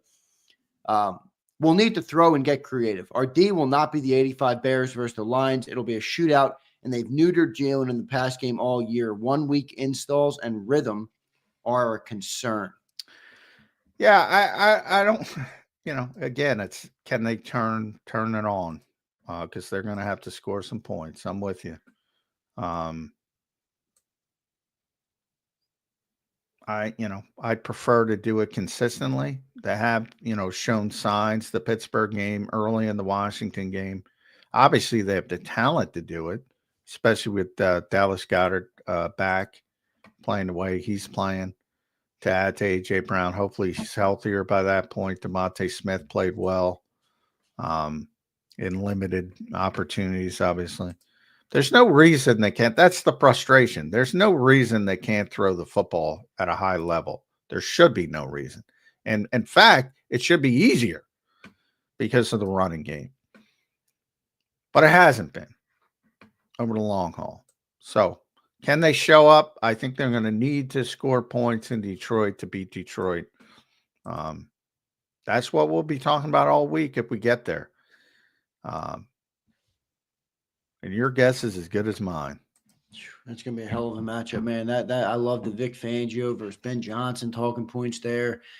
Both of these teams, obviously, two top teams. The second thing, real quick, they better get more aggressive in Detroit. You're not wrong about that for sure. Defense might be able to make some stands against Detroit, but I agree for sure. Brian, dude, that's huge. Thank you, man. Both Brian and Jason 18 with $100 super chats today. You guys are epic legends. The people in the chat should thank you guys, because that's some stuff I can get for the people, all right? And we'll talk a little bit about that after the show on Zander time, all right? We'll do a giveaway today, and then I'll talk to you guys about, what we want to give away. Flexing and stepping, $10 with a flex emoji. I love it, Flex. Good stuff. Thank you, brother. Devin Shanahan, my guy Devin, checks in. Have to limit the spending. Buddy suckered me into buying another Bills ticket this weekend, but I needed to contribute in some way. Love the show. Go Birds. That should be, Devin, that should be a hell of a game if you're going to be at that Bills-Ravens game. By the way, are you going to miss some of the Eagles game? Are you missing the Eagles game, Devin, because you're going to be tailgating for the Bills? Is that a violation, chat? You guys got to let me know. I don't know if it is or if it isn't.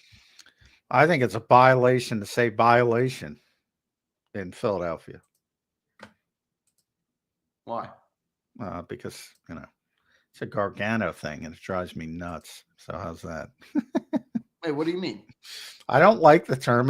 Everything's a violation. It's become a cliche in Philadelphia. Well, I've only used that maybe once in the history. No, I'm not. I'm I'm saying my personal opinion. Got it. Is that people should stop saying violation in Philadelphia. It's a tired. All right. Well, I'm gonna take your rule, John, and I'm gonna break it over my kneecap and say that this might be a violation right here, depending on what the people in the chat say to you. Leave it for the cuz. Leave it for the cuz. Let's see if Devin followed up. He said, "No, I'll be tailgating with a TV." Love it, Devin. All right, as long as you're watching the Birds game, all right, I think you're all good. Some people are saying violation. That's a violation. Violation. Yeah. Well, exactly, and that's why. I mean, go to the least common denominator shows. That's what I always say with the violation. Caleb Brandon checks in. He says, "We're fine, man on the mountain." I love it, Caleb. Thank you, brother. Looking forward to talking to you after the postgame on the postgame show this week. Dirty D checks in. "Hey, Zander, I was wondering if you saw my email. I have some great Eagles merch I'd like to donate to the channel for the giveaway." Dirty D, I did see your email. The only problem with it is I give away all new stuff, so I have to. Dirty D, what we'll do is I'll bring it up on Zander time, all right? And we'll talk about it with the people in the chat, all right? And we'll get a consensus opinion on that, all right, Dirty D? Thank you for the super chat, brother. Dank Bird Gang, "I'm being facetious. I just want revenge for 2004 Super Bowl, my first year as a fan." Well, he's following up on. Well, I thought you were joking, but his first some people don't know the tampering rules, so yeah, you're allowed to. Somebody asks you a question, you can answer it. A bunch of coaches hide behind that nonsense, though. So GM's Howie hides behind it. If you get asked a question that's not tampering, you can answer it. Good stuff, Dank Bird Gang. Thank you, brother. Dakota Warren, what's up, Dakota? See, this is a funny chat here. "How has John not developed a love for the Birds? He always says he doesn't care. Just join us, John, because you ain't beating us." I do not care. Do not care if I'm beating you. Do not care. My job doesn't change whether the Eagles win or lose. Yeah, I know that's hard for people to believe, but now there's a lot of people I like in the organization. I root for them personally. But yeah, I mean, as far as I don't know why it's so hard for people to understand, and I don't know. That's a tough one. Is the NFC North the one that's in your heart, John? No, I can't stand the NFC North. Well, you covered the Vikings for a long time. People don't know that. You covered the Adrian Peterson Vikings. Well, I always say if you want to dislike a team, the easiest way to dislike a team is to cover that team. I know. Not for me. I love what I do. It doesn't. The one thing I will say overall, though, it does change. And I think people would understand this if they were in the business. It does change a little bit, obviously. You know what I mean? This is my work all day, every day. And I love what I do. I always say that I could work for 12, 14, 15 hours a day. It doesn't bother me at all, but it definitely changes. I'm not the same fan I was a couple of years ago when you can tailgate and go to games. The last playoff game I was at was when Carson Wentz was knocked out, John, by Jadeveon. Seattle Seahawks. Yeah. I was up at the top in that game. The Josh McCown game. Josh almost pulled it off. There's a guy I love, by the way. What was the final score of that game? It was 16-10 or something, wasn't it? Yeah, it was low scoring. Real low. He had tore his hamstring. Played through a torn hamstring. Played, right before the half. Played the whole second half with a torn hamstring. Dakota followed up, though. He said, "Is Trot Jr. starting?" You just want to give him clarity on that? Probably not. I do not think so. I think it's going to be similar to the Dallas game. They're going to give Oren the first opportunity, and if he shits the bed, they'll make a change. But I do think Trot's going to play a little bit, and if he plays well, I think they're going to play the best. They're going to play the hot hand ultimately, but I definitely think it's going to be Oren getting the first opportunity. But I certainly think that, they see the upside is much higher with Jeremiah Trotter Jr. But tough to make that move at this stage. I think you go with the veteran. Josh Bay checks in. What's up, Josh? Will they try to revamp it again this offseason? Are they going to give up on Jalen progressing? No, they will immediately try to evolve it again. Same thing as this year. And I don't even know if Kellen Moore will be here. It might be a different coordinator again. I think there's a good chance he'll be back in Dallas. Well, Jerry's always a wild card, but I don't think he has the courage to hire a Deion Sanders or a Jason Witten, where you can turn really bad. I think ultimately he'll default back to Kellen, but we'll see how that shakes out. But whomever is the offensive coordinator here, they will again try to evolve the passing game. And a lot of it depends. If you win the Super Bowl, there's a lot more rope. Obviously, if you lose, then there's going to be a lot more on the microscope, especially if you lose because you can't throw the ball. In other words, if you're if you get beat by 31-17 and by Detroit and you couldn't move the ball through the air effectively to get back in the game, that question is going to be prominent all offseason. Yeah, that's going to be big. So, success will make it easier, and you can sort of do it behind the scenes.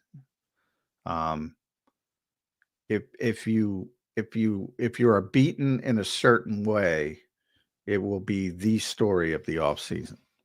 No doubt. Brian Pumper in here. What's up, Pump? Overpaid, minimal production, so-called leader, and spends more time picking an outfit. All the descriptions of Tobias Harris and faux him. Brian brings it every day. Very, very creative. Yeah, Brian is very creative. Very inventive. So I applaud him. Well, boy, Tobias Harris. Well, the outfit hits home. Pump, that's a badge of honor, by the way. You won't find many people who get John a belly laugh like that, all right? So that's a badge of honor, all right? All right, Pump. Good job, brother. Thank you for the super chat. Nate the God checks in. What's up, Nate? J. Mac Izzle. Who would you pick against each other, Ben Johnson or Vic Fangio? Great question. I like Vic better. I'm surprised because I thought you would default to the modern offense beats modern defense, and that. But I just think Vic. I think Vic is a better coach. I think a lot goes into that. Just because you're the better coach doesn't mean you're going to win. Whatever, yeah. I think Vic is the assistant coach of the year in the NFL.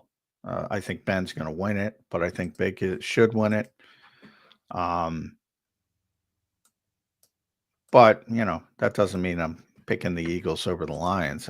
But I do think Vic is the better coach. I mean, we all knew Detroit was going to be good offensively, and Ben's a big part of that. Don't get me wrong.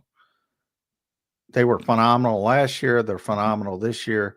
The Eagles had arguably the worst defense in football at the end of last season. They were in the conversation to be the worst defense in football over the last, from the move to Matt Patricia. They were in the conversation for being the worst defense in football. And they're the best defense in football in one calendar year. That turnaround is astonishing. It really is, and absolutely insane. It is. It's just insane. Charles Menifee, what should the Eagles' biggest concern with the Rams be? Stafford would be my take, but I think the pass rush. If they can't run the football and it's 3rd and 13, they're going to get home. They're going to get home because they're so fast and they're so athletic. If they're facing a bunch of 3rd and longs, that's going to be a problem. I know we just haven't been in that position, so it's hard for me to imagine. I can't imagine them being in that position because I don't know how the Rams are going to stop the run. But that's what I'm saying. I'm saying if that to me, I mean, Stafford's to be as baked into it, very smart quarterback, as Vic said earlier this week when I asked him about him. Understands everything that's going on. But the Eagles are the best team in football limiting explosive plays. The Rams don't even try to press you down the field. It's a bunch of eyewash, bunch of motion. Vic knows it, sees it, teaches it, understands what's coming. Just play your role. Don't get caught up, focused in it. Yeah, he's been Sean McVay's kryptonite, so I'm not as concerned with, if you don't get Matthew Stafford all platform, though, he's going to complete passes. But, they'll complete some passes. No doubt about that. At a high level, he will do. So you got to get him off his spot. Josh Morgan with $5. Josh, thank you, brother. Appreciate your contribution to the fun today for the channel. 99C Diesel, is Jeff Stoutland the coach that when his ready to hang him up hurt the team the most? We talk about coaching trees. Does he have anyone? It's a great question. Is he grooming his successor right now, John? Not really. One of the most interesting things to me is that other teams haven't hired Jeff Stoutland's assistants. Eugene Chung for years couldn't get a job.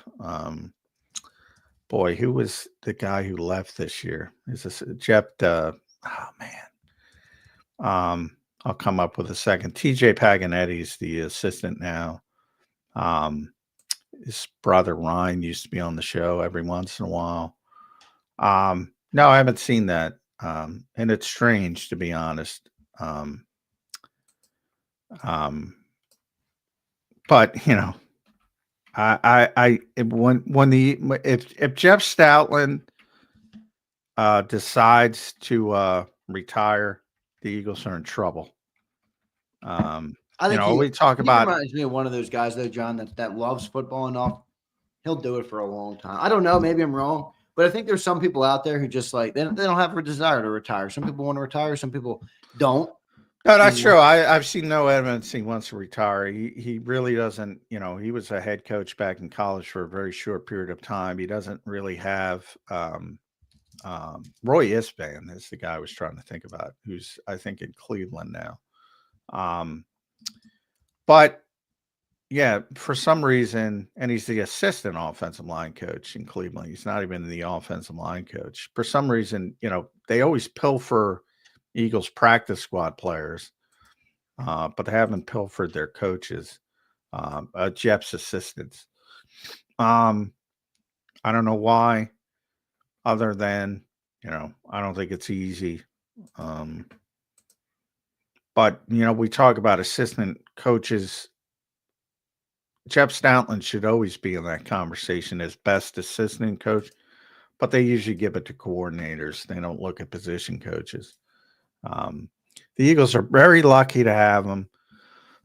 Very lucky that his wife loves the area because, when they moved on from Doug Peterson, he was out the door going back to Alabama, and his wife put her foot down and said, "We're not leaving." Well, actually, she said, "I'm not leaving." All right. And they got him back. For people that don't know, the Eagles are very lucky to have Jeff Stoutland. Yep, no doubt. Philly to Chicago, my guy. What's up, brother? Thank you for your support. He says, happy to contribute to the cause. You're showing out, everybody. Thank you all for the support, John. We got 470 beans, man, in this super chat today. That's going to get some merch for the people, all right? Happy to contribute to the cause. Hoping we get an iconic snow game this time with Barkley. Also, I see a 100-yard game from Smitty. Birds 27, Rams 20. Good score. I like it. Good super chat there, Philly to Chicago. I like the realistic nature. I like when fans are realistic. 27-20. I'm actually rare. I'm actually less enthused or less convinced that the Rams can make this a game than some fans of it, obviously. Good stuff there by Philly to Chicago. Thank you, brother. All right, let's keep rolling here. We got, 13 minutes left before we let John go. I'll stick on Zander time, but I want to read as many super chats as I can to John here. We got a lot of them. I didn't think you guys would show out this much. You guys are killing it. Trucker Beans, I know you plays on the schedule, but the commies haven't beat anybody legit. JM, pressure is on. Who, Kellen or Vic in the next game? Well, Vic is we're talking about this game or Detroit? This game, I think. But I don't know. I mean, maybe. I mean, Vic has been off. There's no pressure on Vic. Vic is the rare person that, I was talking about with players earlier in this show when almost all players, great players, are slightly overrated because people make them out to be almost mythical creatures, and they can't live up to the hype of what's expected of them. Same thing with coaches. Vic has outperformed his reputation, which is kind of amazing. And it's very rare. So Vic's got nothing to prove to anybody. If the Eagles are upset, lose, you got nothing to prove to anybody. Kellen has not had a great year. I mean, if you're being honest, they had the 8th ranked offense last year when everybody thought it was the worst pile of what in the history of mankind. They have the 8th ranked offense this year, built specifically on Saquon Barkley's historic season. Technically, if you want to be honest with yourself, the offense is worse this year than last year when people thought it was a pile of what. And it wasn't, and it was unfair. But technically, it is a worse group than it was last year. So he's got much more to prove. Much more. No Limit checks in. How JAKIB Nation doing this morning? We're doing good, man. We're thriving over here in JAKIB Nation. 3 days till game day. I'm ready to put belt to ass to them lambs. me too, No Limit. I'm with you, bro. Brian Pumper says, fellas, the Rams have Matthew Stafford equals JBL, while we have Hurts equals Jimmy Uso. We have no chance. JBL to get the GOAT, J-Mac, and you know it. Who's JBL? That is John Bradshaw Layfield. I know John Layfield. We used to do a show with John Layfield. Yeah. You You know JBL. You don't. I've worked with him. I've sent him texts. Philly guy. He's a good friend of Philly Godfather. Yes, he's a good guy too. He's a very good guy. He's not the GOAT, but he's tremendous. Was a tremendous on the mic. JBL's great. The hatred of Jimmy Uso. Jimmy's pretty good. I don't know why Pumper doesn't like Uso, it appears. Yeah. Flexion, we got that CM Punk. Roman going to fight The Rock. We'll say, let's go Roman. I don't know much, but I'll take Roman. Goldsmith Grady. I may sound dumb, but Jalen's still trying to get out of his old habits. In college, they tailored his game through his legs, not his arm. Well, the hope was more evolution by this point. I'll just be kind. But he's still a very people go too far. He's still a very difficult player to deal with from a defensive perspective. Right. Has he progressed like the Eagles wanted? No. But he's still a very difficult player to deal with. Sig Lord said violation. That was funny. Devontae said, I want the money-hungry dogs on defense to have Matt Stafford helmet as a collection plate. Break that man's spirit, heart, and livelihood. Devontae, now we're fucking talking, baby. Let's go. Let's go, Johnny Mac. I don't think you're going to break his spirit. No, he can't. He's one guy that doesn't get phased in the pocket. Yeah, you might win the game. You're going to win the game, to be honest. But it's not because you're breaking Matthew Stafford's spirit. No Limit says, J-Mac, any chance the Eagles didn't use the full playbook so other defenses don't get an early look at any of our favorite plays? I'm going to say no. No, they're trying to win. I mean, Ben Johnson's out here pulling a new crazy trick play out of his ass every week, and it works every week. And every time I keep saying, it's interesting to show that now. And then he comes up with another new one the next week. I got it. Down, all sorts of there are so many people that believe that coaches are holding on to this, holding on to, and then you get, deep in the season and they think they're holding on to plays, Well, you know where that comes from in Philly, right? I mean, the Philly special. You're trying to crack, but the Philly special again, people, because it was in the offense the entire freaking season. Yeah, but didn't they hold on to it until the right They didn't moment? hold on to it. They were looking for a spot to run. First of all, in that particular, you need a spot to run it in. It doesn't come up that often. It might have been on a 2-point conversion, might have been whatever. they have these things in their offense. They don't just pull it out, and it's generally in there all year, and they don't have the situation to find it. That happened to be on the biggest stage, so I get why it becomes a big thing, but they didn't put it into the offense that week. It had been on an offense for, the story's been well told. Press Taylor put it in the offense, found it in a meaningless week 18 Vikings-Bears game. Neither team was going to the playoffs. Bears ran it, scored, liked it. They put it in the offense. They had it the whole time. They pulled it out at that time, so it becomes the legend. Reelsville says, no, please don't tell me John is crapping on the Philly special. Well, I'm not crapping on it. I'm crapping on people's belief that they put it in that week. He's giving you the context. Yeah. All right. Let's keep rolling, John. We have a couple minutes here. Sasha says, come on, Brian Pumper. We got the 4, technically 5 horsemen equals O-line. Your JBL's got no chance. I like it. Ryan, wrestling stinks. It's worse than Kim Jong-un. Oh, my God, Ryan. I disagree, Ryan. Look at this, a $50 banger. That's who's counting, Brian, but that's a double big banger from you today, brother. Thank you, man, for the support and for the love, for the fun for our merch giveaways. Brian Fleming says, we hit the goal. Wanted to drop another to finance a jersey. Look at that. Well done, Fleming. Reflecting on this season, I want to thank J-Mac for actually answering my supers on meat watching in the locker room and knee pad Nick in a cup share. Shout out to the mods. Fly Eagles fly. You got to be kidding.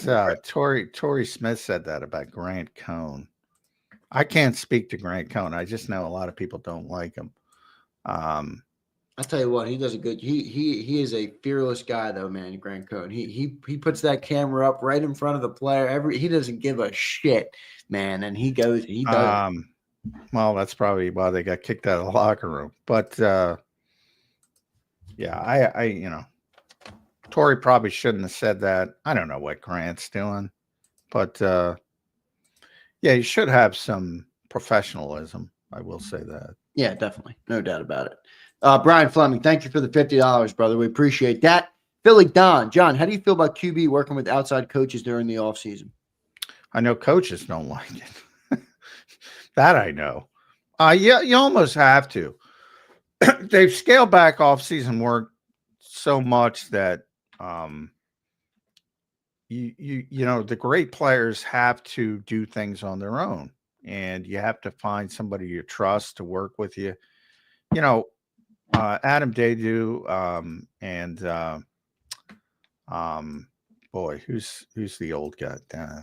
Man, I'm getting old because I can't remember the baseball. Tom House.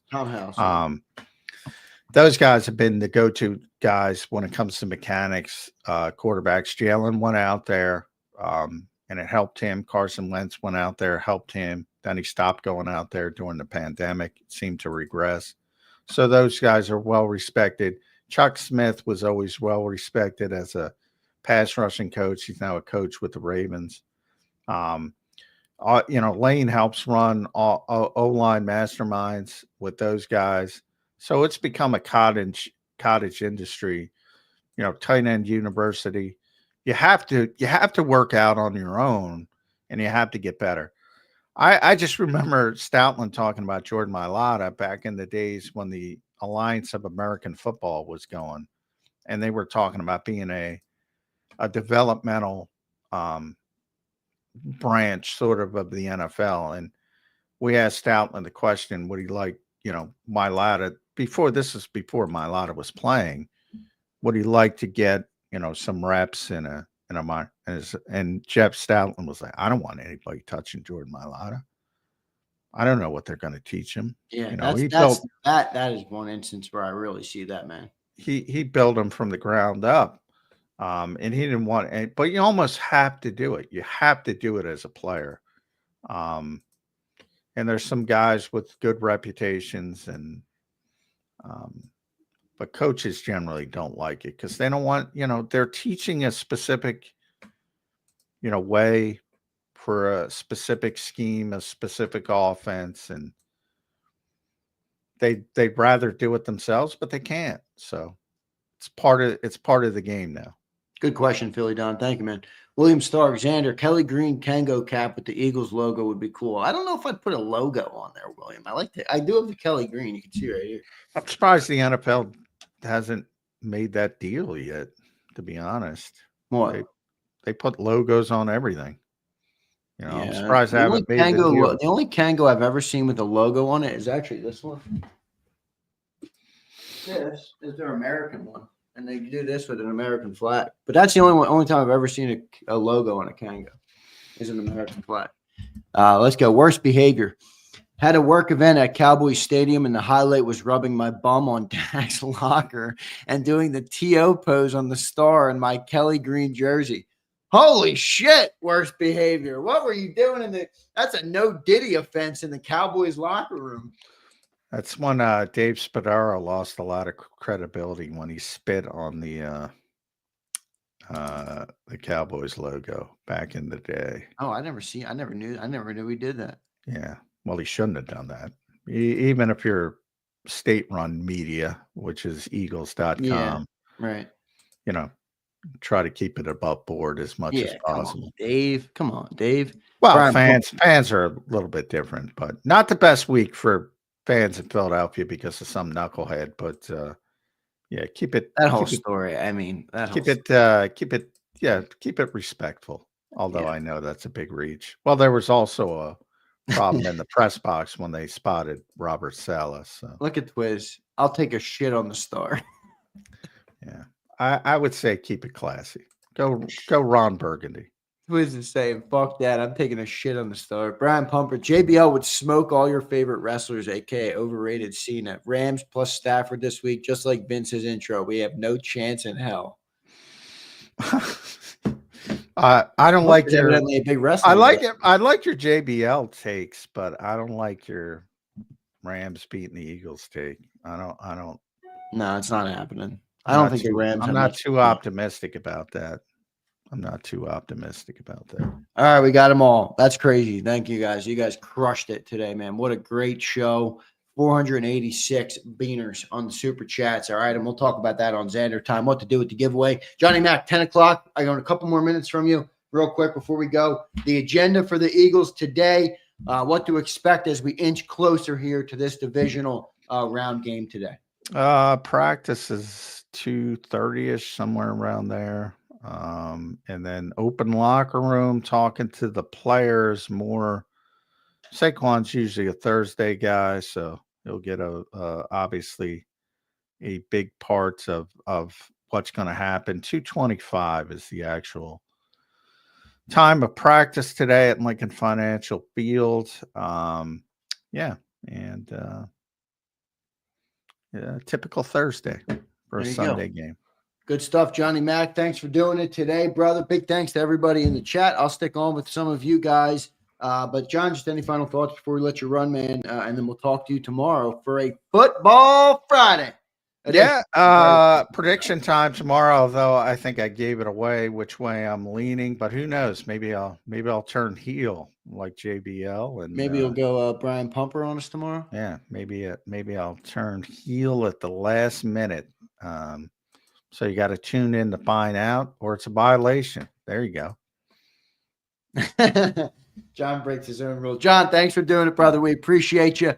Birds 365 Nation loves you, Johnny Mac, and we appreciate it. We'll talk to you tomorrow, right, brother?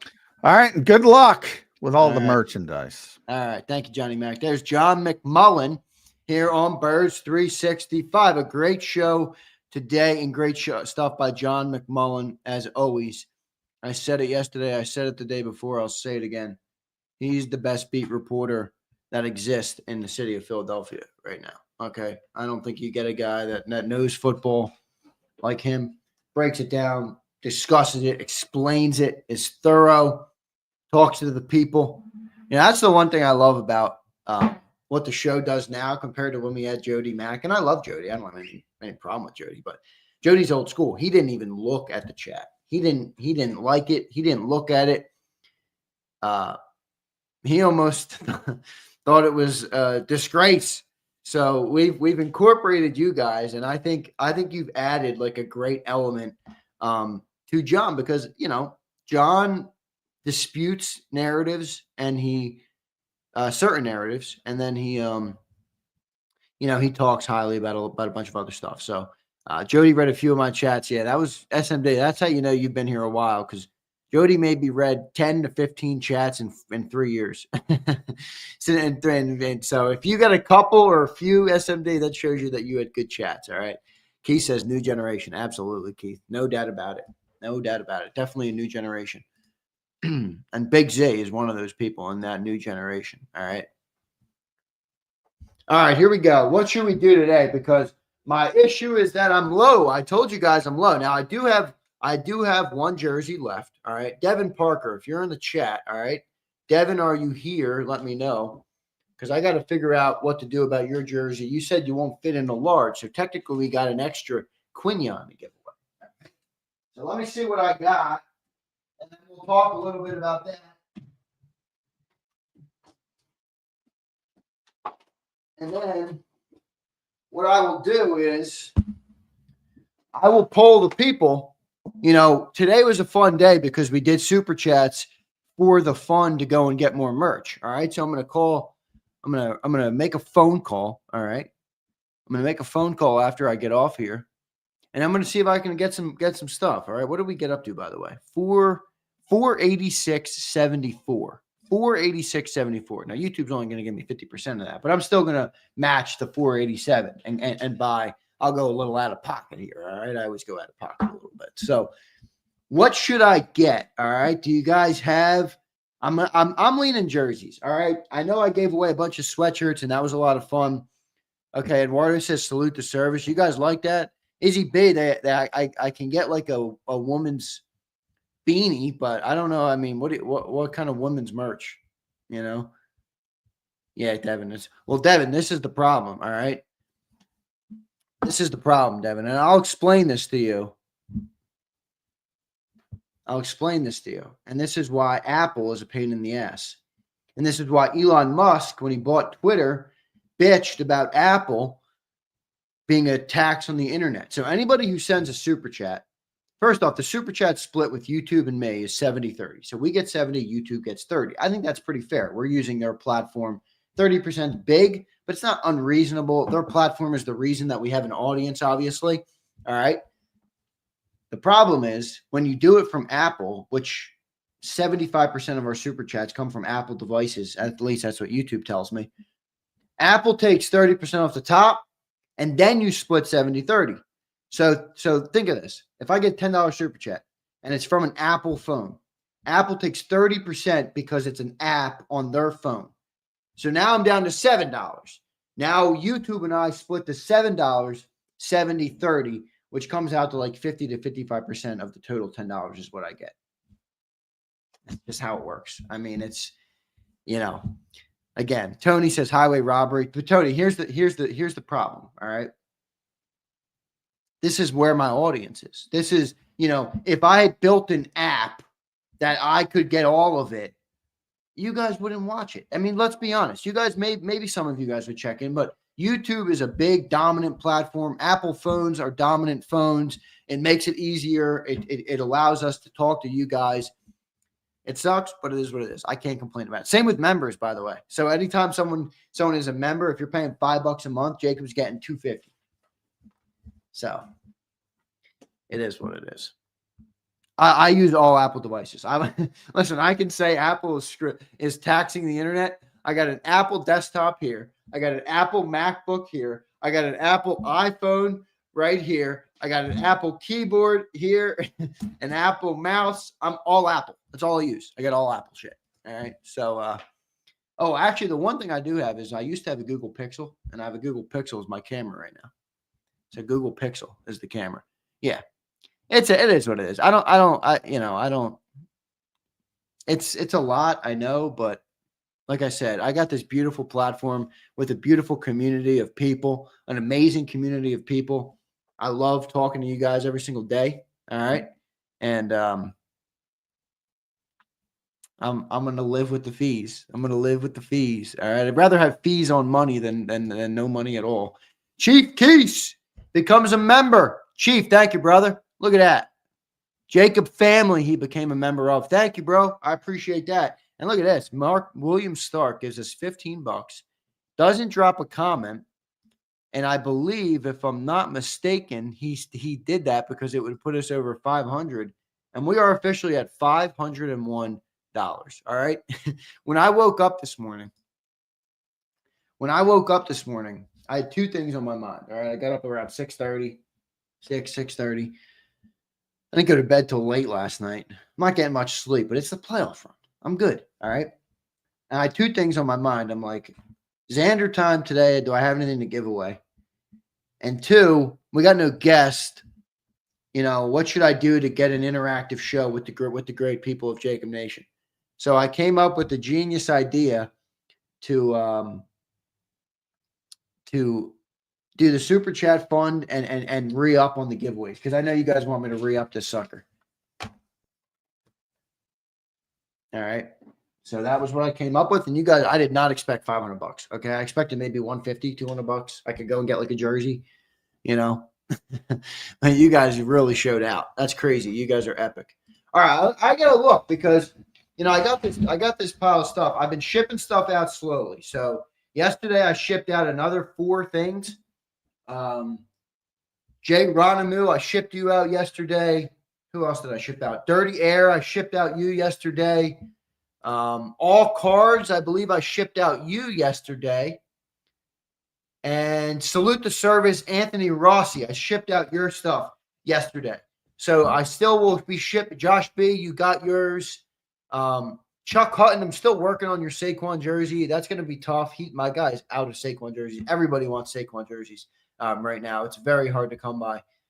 So I still got to ship 4 reels. Devin Parker, I got to work out something with you with the 2X jersey.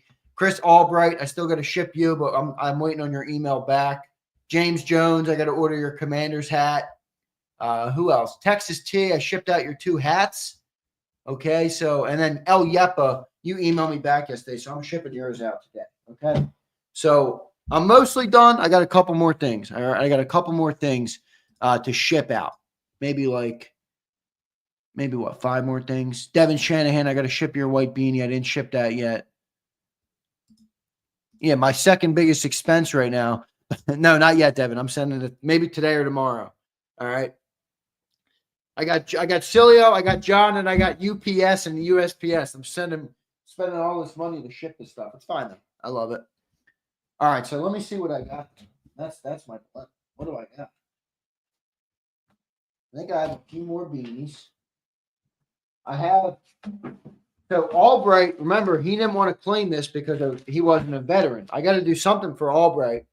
I have these 2 Eagles hats, which not many of you have been crazy about, but I was showing them to somebody and they love them. They're like suede. It's pretty cool. I mean, it might not be your style. It's not as cool as the one that Flex got. Flex got the winner. Flex, do you like that hat, by the way? All right, this Quinion is Devin's, but Devin doesn't fit. All right, what do we got here? 2XL for, nope, that's AJ. That's going to 4 Reels Fishing. I got AJ in small. Who is a small in the chat? There can't be many people that are smalls in the chats. Are you a small in the chat?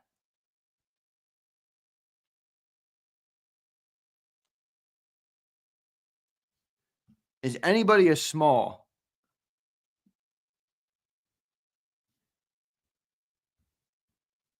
Ew, ew. What are you guys crying about?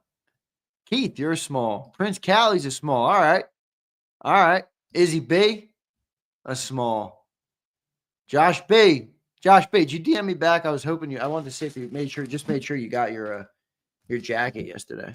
I told you, I got fear now because Jeff Bone, the bonehead. Where are you, bonehead? It's a men's small. It's a men's small. This is an AJ Brown jersey. It's Kelly green. It's stitched. It's beautiful. All right.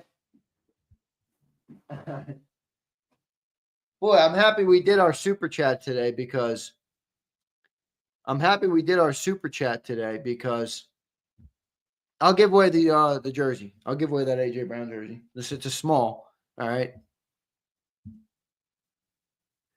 Look at Ryan. Look at Ryan simping up to the ladies in the chat.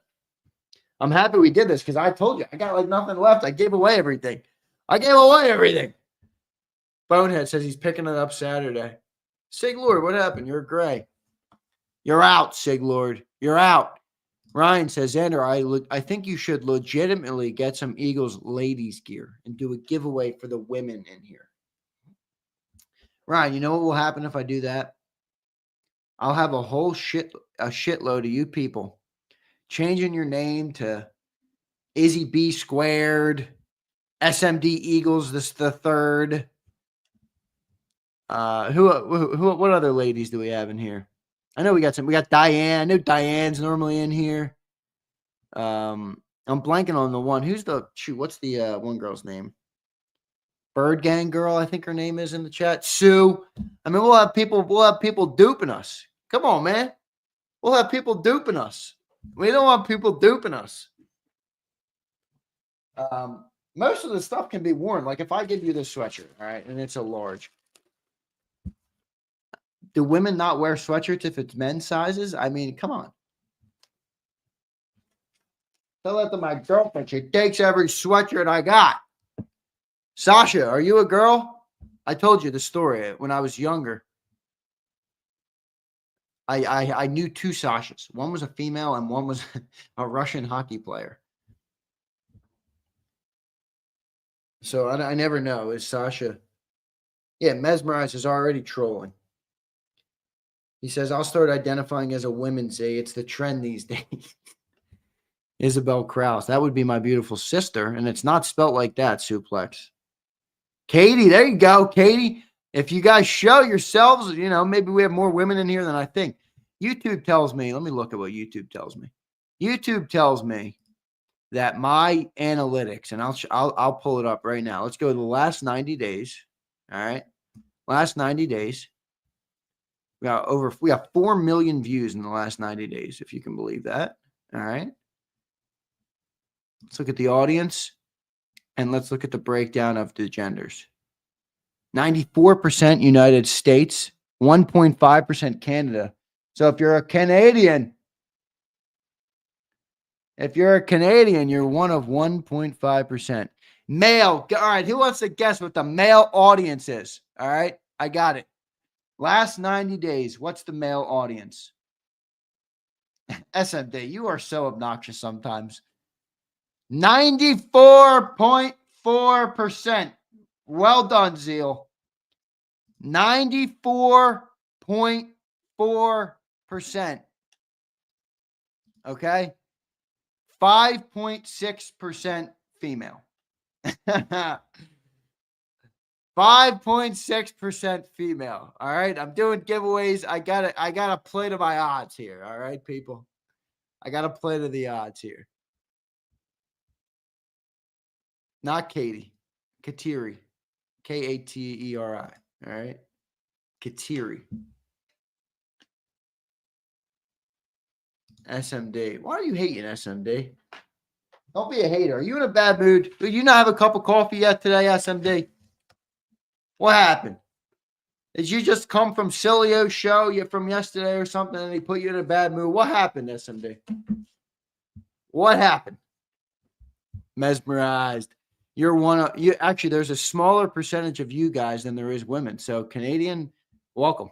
Welcome, brother. Welcome. Get the grays out of here as it says that as a gray. Stig Lord, I can't believe you're a gray. This is some bullshit, man. SMD is a hater this morning.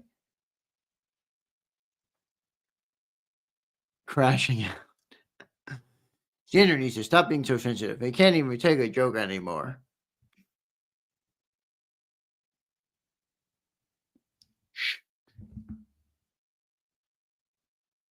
Jesse says Zander's female audience has gone up since he started wearing the Jalen hat. Female audience has never been an issue for Big Z. Let me tell you this, Jesse. Look at Keith. Keith dropped $20 and said rigged. He sent $20 to tell me it was rigged. Hilarious. Marcus Marquez Padilla. Marcus Marquez, am I pronouncing that right? Became a member. Thank you, brother. I appreciate that. All right, I'm going to give away the A.J. Brown jersey. All right, it's a small.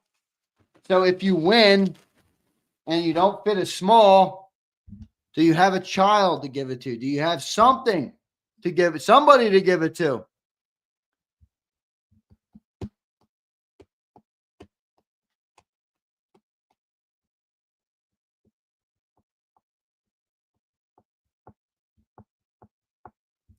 SMD, this is an obnoxious comment by you. If you know anything about me, which you do, I know you do, all right?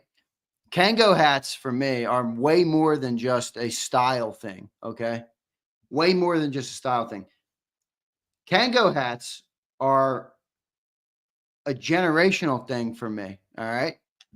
My dad's been wearing Kango hats my whole life, okay? I'm a Krause. I make media, and I wear Kangos. That's what it's come down to. All right. Chief Keese. I'll give it to my girl. There you go. There you go. All right. Let's do this giveaway. I got a small jersey. Yeah, Joe Whip, you're probably right. You're probably right. She's grumpy. I'm done reading SMD's chats for the day. She's a grumpster. All right, let me pull up this member list.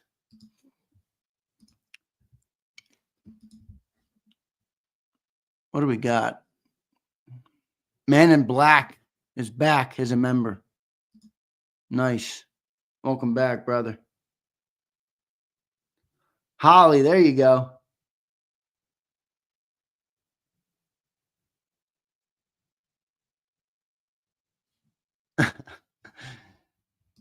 Oh my God, you guys in the chat are funny. All right, here we go. SMD's in here trying to make SMD. Are you trying to make no fun out of Zander time? I might have to ice you out for an hour. Trying to ruin Zander time. I will not allow someone to ruin Zander time. All right, Eagles Thursday schedule. They practice today at 2:25. Player availability at 4:40. Man, they got I don't know why they do this so late. Johnny Mack, poor Johnny Mack. He's gonna be down there till freaking 7 p.m. again. These people. Giveaway winner. All right, here we go. Nope, that's not what I want. Yes, I do. All right, we're doing an A.J. Brown jersey. All right. And then I have one more.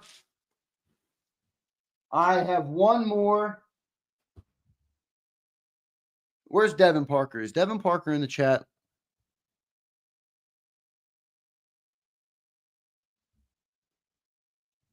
Is Devin Parker in the chat?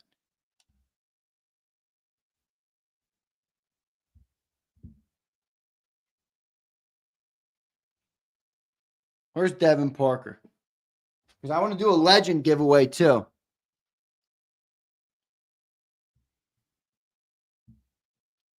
All right, let me get the grays out of here.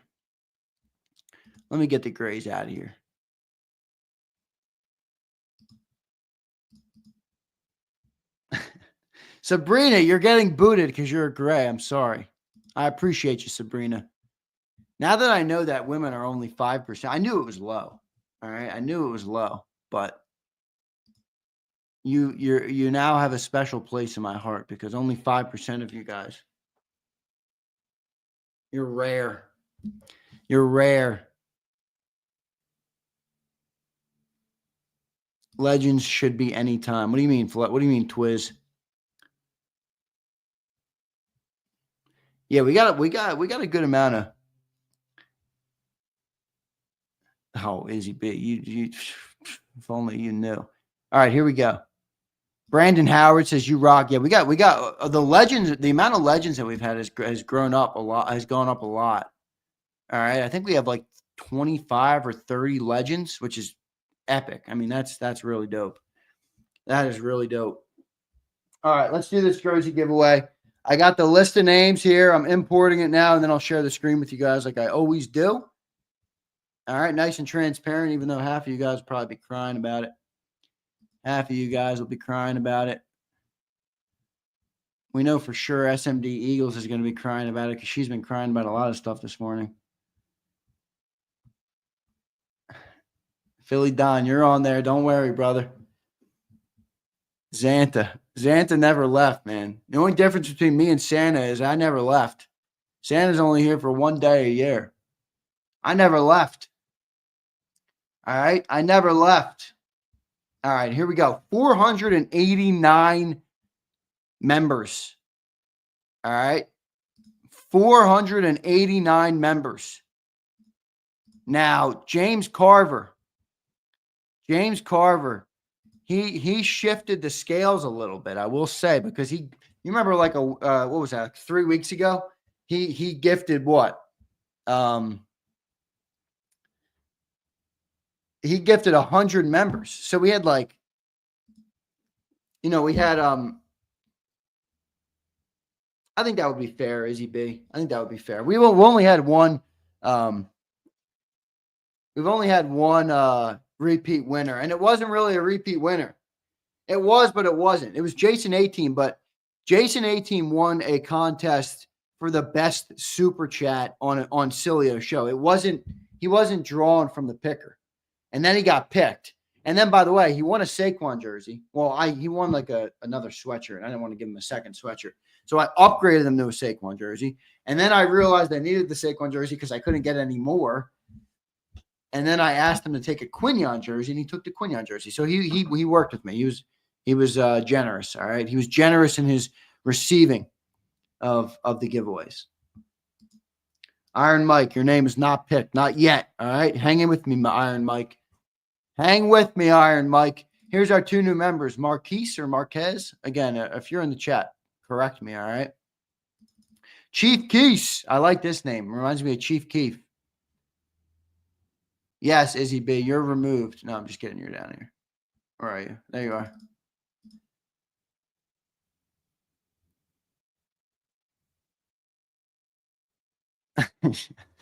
You guys are fun. Oh, SMD says, now I'm crying. SMD, read your own comments. You're crying like a little baby in the chat. Oh, my God. Look, what did she say up here? If I find out Zander's a snowflake, Zander, let me find out you're a snowflake. Stop crying about comments in the chat. Fuck off, SMD. I'll do whatever the hell I want. All right? I'll do whatever the hell I want. This is my channel with my show on my time. I will do and say what I please. Brian Waddington becomes a member. Brian, thank you, brother. Welcome to JAKIB Fan. Thank you, sir. I appreciate that support. Let me add you in. All right? Let me add you in. Let me add you in. All right, here we go. All right, we're doing the first thing we're doing. I don't know if I have anything else other than the Quinion jersey. That technically was, all right, Marcus, thank you. Thank you, Marcus. I appreciate that because I didn't want to pronounce it wrong. The only other thing I have are things that people won, but technically they want to give to somebody else, all right? So this was one. You guys saw that. This was won by Chris Albright, all right? And Chris Albright, because I gave away 6 of these. This is the 6th one. We had 5 straight salute to service winners that happened to be veterans.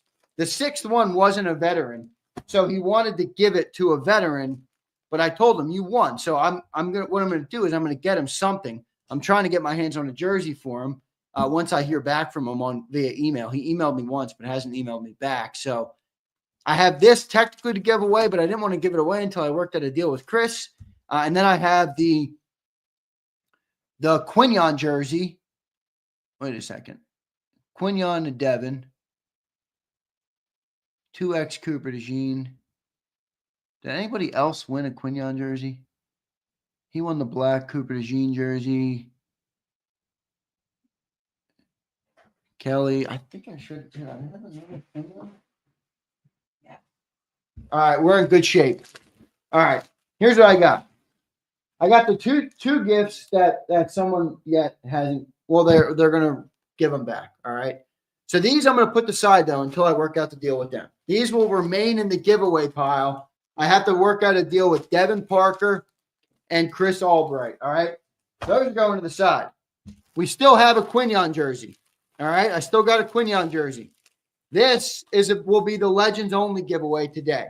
So if you're not a Legend, upgrade your membership. You don't have to. It doesn't bother me. Your odds are really good for our Legend members. This is just to show our support, my appreciation for our Legend members. All right.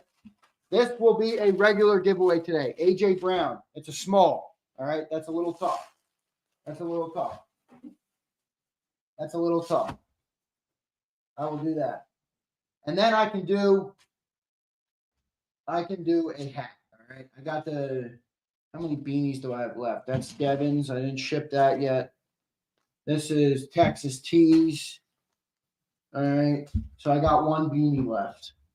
All right. One beanie left.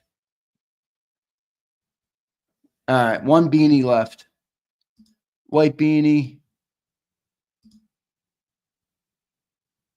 Chuck Hutton, I'm still working on yours too, by the way. All right, we're still getting new members. Who just became a member? Did I miss somebody? Daryl became a member. Let me add Daryl.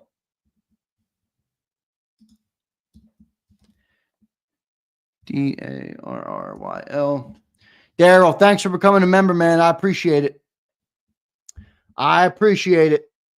And Waddington, thanks for becoming a member. All right, perfect. So I got the Quinion jersey. Oh, my God. Is this chat still crying about everything?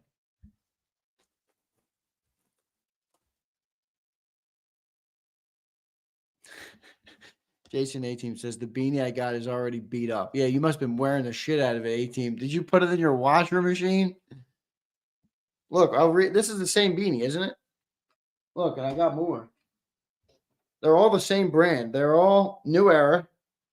You can see they're New Era. $30. Does it say to not wash it?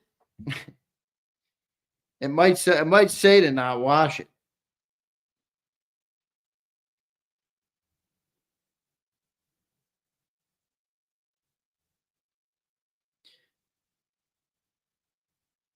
No, it doesn't say. I thought it was going to say. Okay, it does say it. Yeah, it does say it. Love the beanie. Yeah, the beanies are cool. No, I did not get the beanies for $10 outside of Citizens Bank Park. Stop.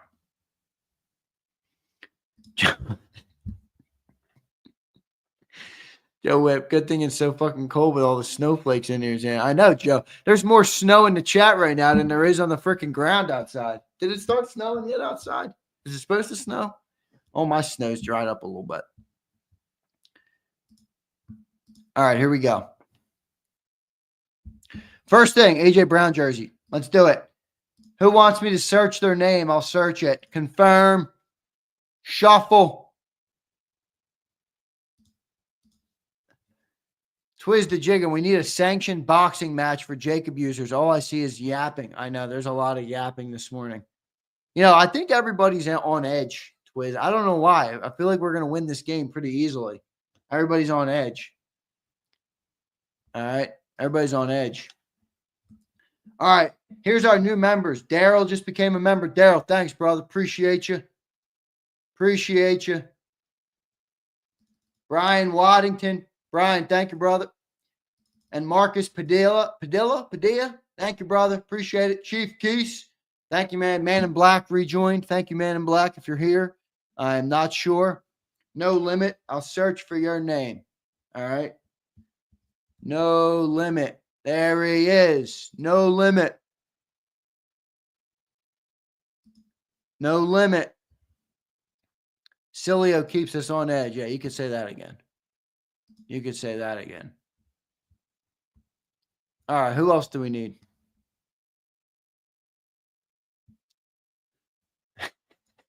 M. Reyes. Half of Jacob Nation is 2X's. We need medical on standby. Oh, my goodness. Search for my name, Bobby Peoples. Bobby, I'm searching. Bobby Peoples. There he is. Boom. Flex is now super chatting. Daz is a pussy. Come on, man. Q the God. I'll search for you, brother.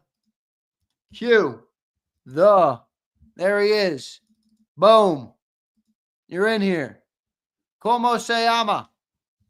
Como. There he is. Boom.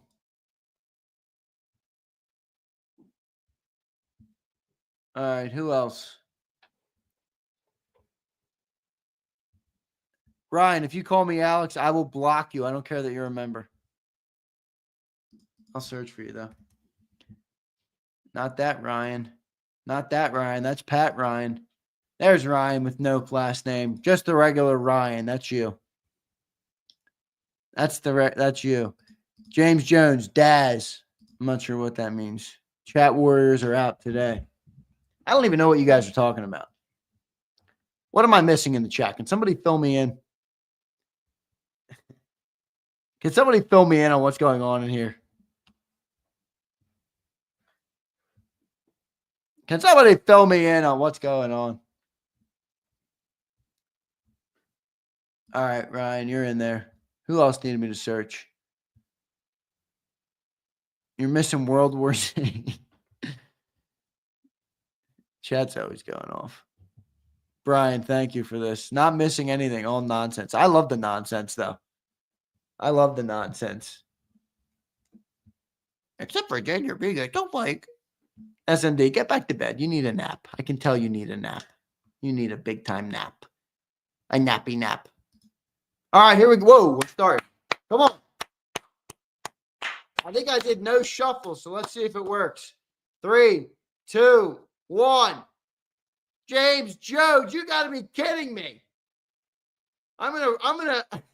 James Jones, I'm dropping the hammer on this.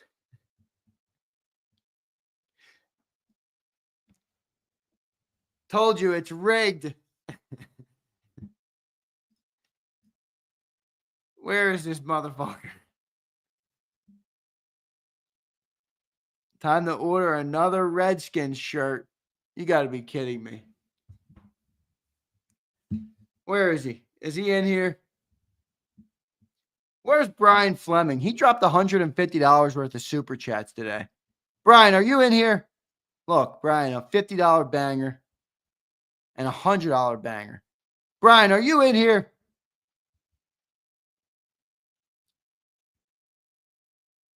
Yes, he's in here. Brian, where's my app? Weren't you supposed to code me an app, brother? That can do it. I don't want to give away this much stuff to Redskins fans. Can we limit James Jones's exposure? No, I'm just kidding. He is a supporter of this channel, and he will be treated as such.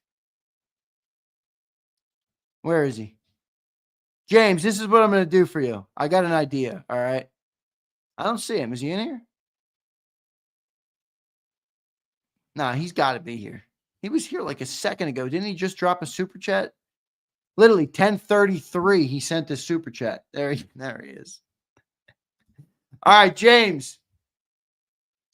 This is my offer to you. This is my offer to you. Are you ready? I'm doing a redraw for this jersey because obviously James isn't getting an A.J. Brown jersey. James Jones, this is what I'm going to do for you. You ready, James? You've now won a Commanders beanie, which is an Eagles beanie, and an A.J. Brown jersey. All right? Neither of which are applicable to your fandom. Okay? I will upgrade your order from a Commanders beanie to a Jaden Daniels jersey. Is that fair? All right. So your 2 wins instead of a Commanders beanie, you'll get a Jaden Daniels jersey. What do you think? What do you think, James Jones?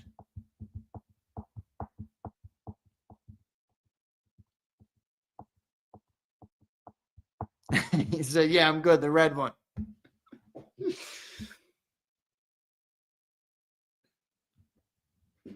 All right. All right, so I'll upgrade it for you to a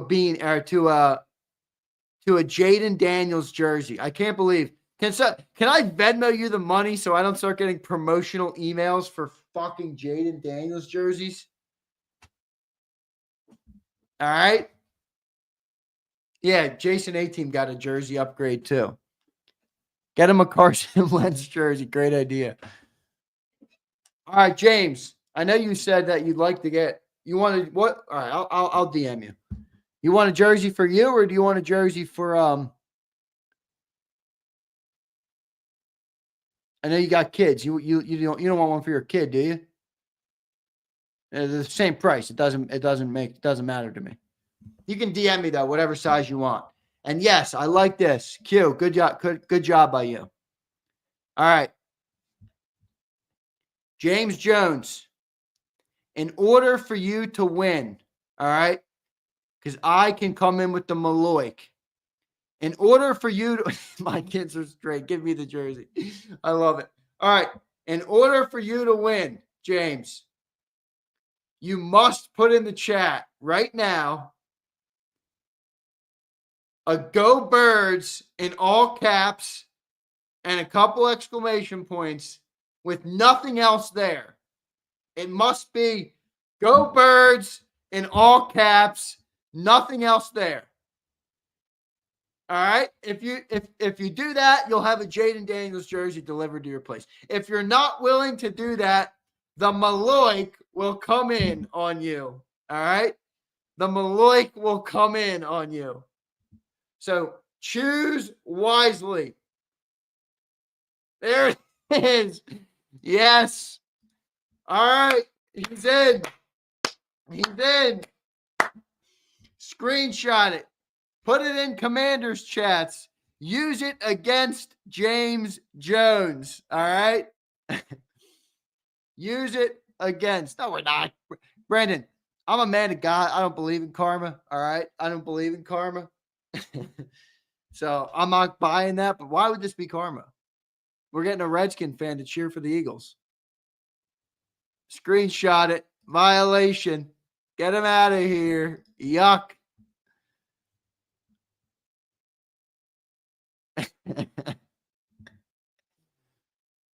Everybody screenshot it. Where is it? James folded like a lawn chair in a hot second. You folded like a lawn chair. You folded like a lawn chair. That's all right. I don't blame you. I'm getting you a jersey. All right, let me get out of here. Goodbye, James Jones. We forgot to shuffle, and I'm blaming it on that. Fleming, where is my coded giveaway winner? There you go. He's dropping another one. Go Birds. Now I want us to NFC Championship. That would be insane. If we have Eagles Commanders in Philly for the NFC title game. All right, we're doing another AJ giveaway here. All right. 3 shuffles. Daryl, wait, did we get a new member after Daryl? No, we didn't. All right. All right, boom. 1 shuffle's coming. 1 shuffle. 2 shuffles. 3 shuffles. Brandon, explain it to me. I'm open to hear what you have to say, my brother. Explain to me better, Brandon. Here we go. AJ Brown. Small. All right. Start. 6, 5, 4, 3, 2, 1. Frank Davilas.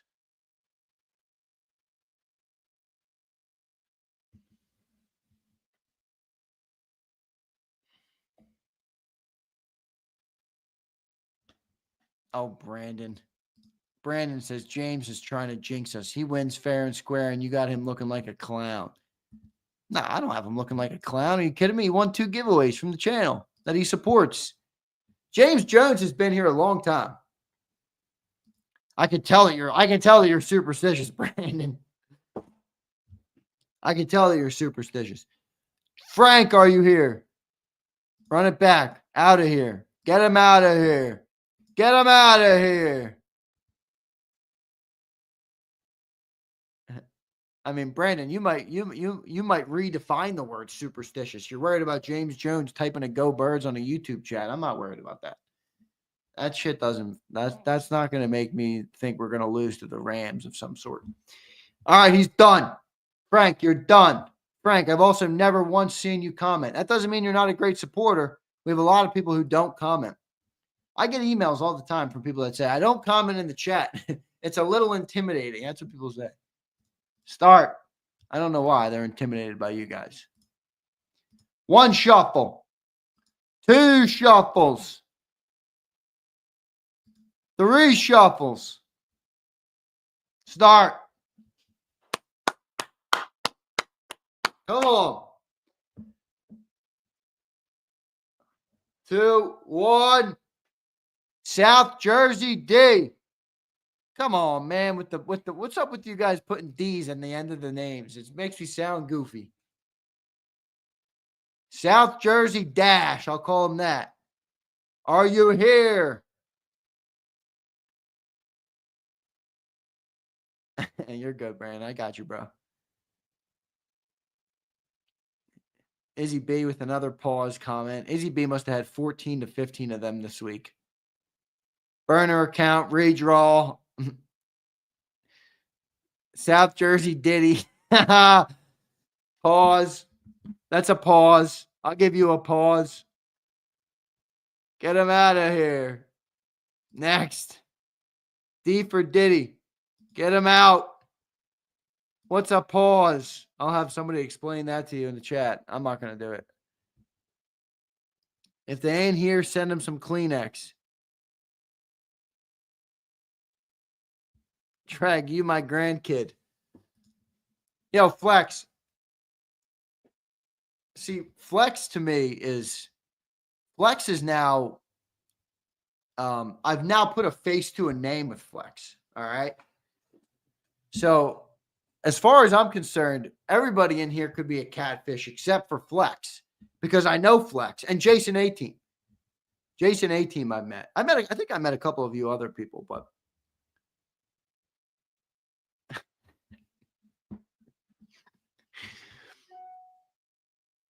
all right, here we go. This guy's done. I don't like his name anyway. Everybody's a catfish except for you, A-Team and Flexin. Big Trag. I know Big Trag. It's probably you, but it's the internet. You know? I mean, shit, how am I supposed to know? All right, new winner. Oh, yeah, you're not a cat. Yeah, that's right. All the post game people are not catfish as well. All right. Bob Brown, No Limit. You're not a catfish. Who else? Riding the Bench, Eagle Podcast, who yelled at me on the post game show last week for not enjoying the playoff win. Dakota, I like that. My profile pic is me and the fam at the link. That's cool.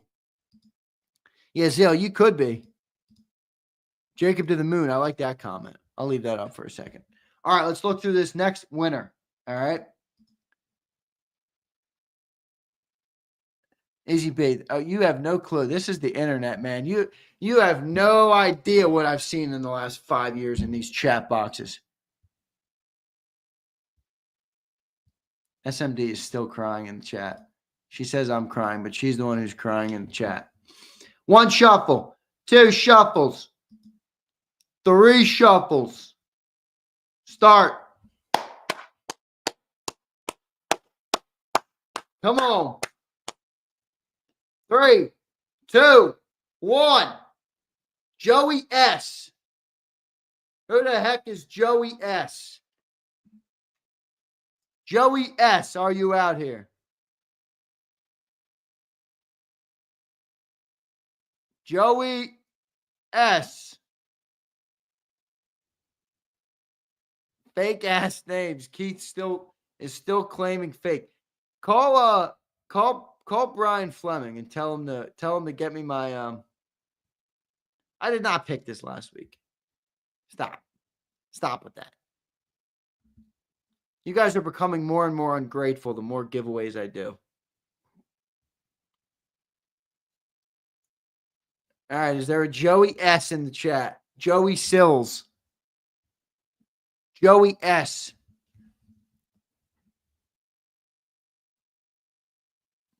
Joey S is now Joey Soft.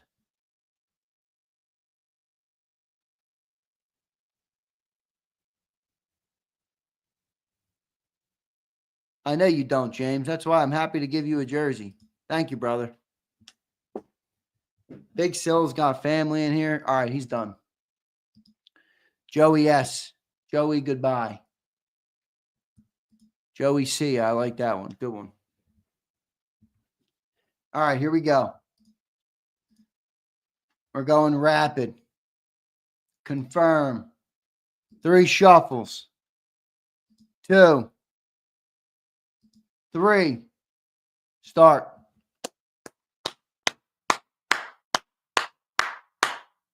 4, 3, 2, 1. Steven Kaufman. I know Steven. Steven follows me on Twitter. Steven, are you here? Steven, are you here?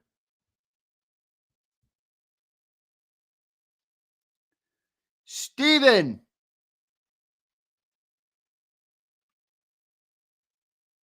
Yeah, he's here all the time. He comments on my Twitters all the time.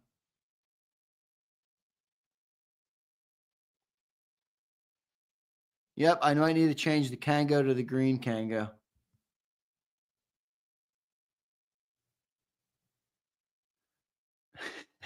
Brian Fleming. I don't know what silly it was on when he said that. That was hilarious, though. I think I checked him on the spot. Mac, man, these are bots, Zander. Come on, man.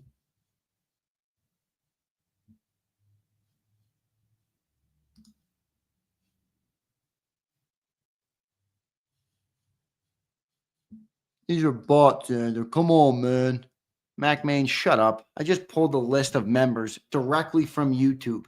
You can't be a member unless you pay money. What are you talking about? Bots. That's why I don't do just subscriber giveaways, because there's 50,000 subscribers and half of them are probably bots. That's why subscribers is a fuddy statistic on YouTube. All right, here we go. Steven's not here. Steven's not here. Start. Confirm.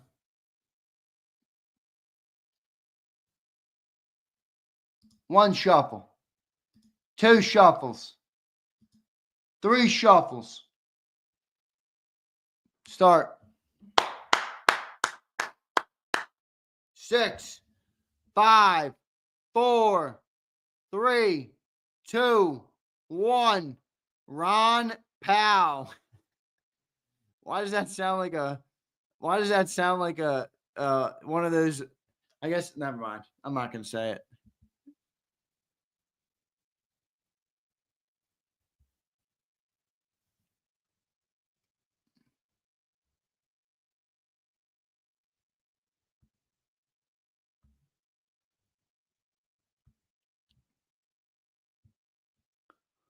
Ron Powell, are you here?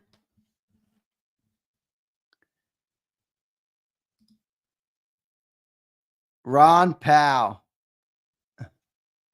I don't see a Ron Powell. Ron Powell. I don't know if I've ever seen a Ron Powell in the chat either. I'll check for you, 956.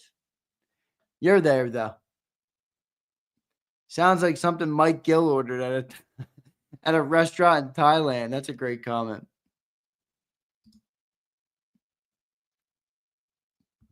All right, we're done with Ron Powell. Let's move on. Let's move on. Do 2 shuffles. Let's go green Kango. All right.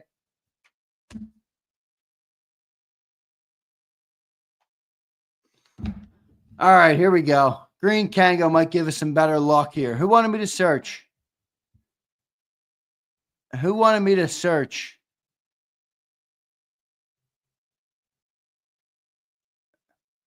Dave, good idea. I should give away some JAKIB merch.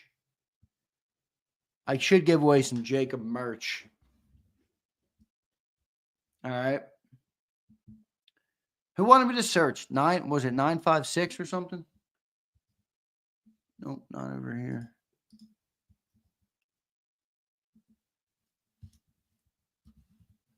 $956 Eagles. There you are. You're right here. There you go. There you are. Low key. I promise you're all here. If you're a member, you're here. Low key Spiker, you're here.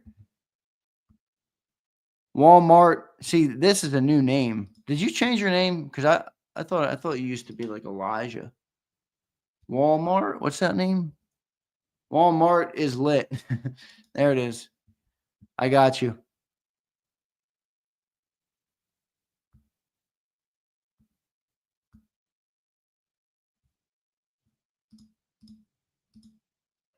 All right, here we go. Start. One winner. All right, confirm. One shuffle. Two shuffles. Three shuffles. Start. Come on. Dolahan, you're in there. Justo, you're in there. 3, 2, 1. Brian Waddington, yeah! Let's go, Waddington. Let's go. Somebody that wasn't a cis pot today. Somebody that wasn't a cis pot. Brian Waddington is here. I don't care when he became a member. He's the winner.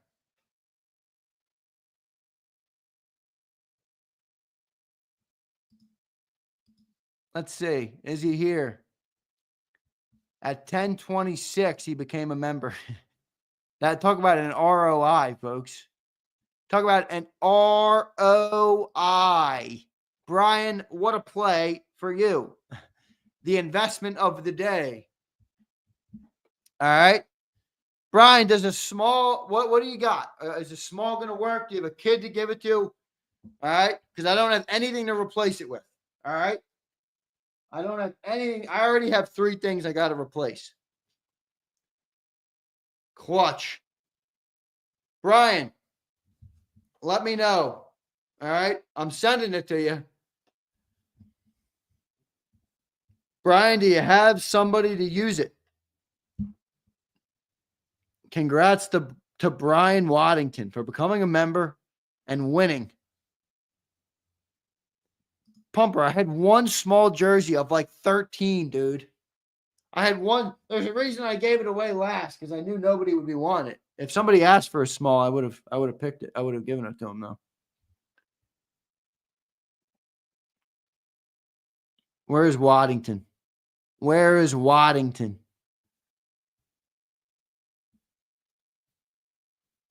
I know he's in here. Perfect for my son. I love that. All right, that's exciting because I wanted to give it to somebody that would potentially give it to their son or their daughter. 11. Is your son an A.J. Brown fan? Is your son an A.J. Brown fan? He's about to be. He's about to be. All right, Brian, how can I connect with you? Brian, how can I connect with you? I knew the green hat would work. Philly Don, nice job by you. You told me to put on the green hat, and here we go. We got a winner.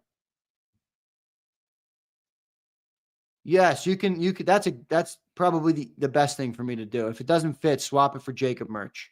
Because I can order I don't have JAKIB merch in house, but I can order it right to your place. The only thing right now that I'm having a hard time getting are Saquon jerseys. I still got to get Pumper his, and I'm trying to get Chuck Hutton one. And who else wanted the Saquon jersey? I'm trying to work out a deal with Devin Parker because he's not going to fit into the large, he said. Saquon jerseys are hard to come by right now. Where's Waddington? That's cool, Slagger. Your son's a signed A.J. Brown jersey. That's epic. James Jones, thanks, bro. I'll check the DM. What, on Twitter? Or X, whatever you want to call it?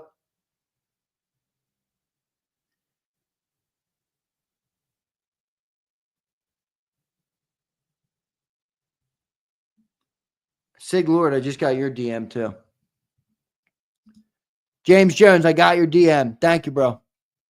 I'm waiting to see with Waddington how I can connect with him.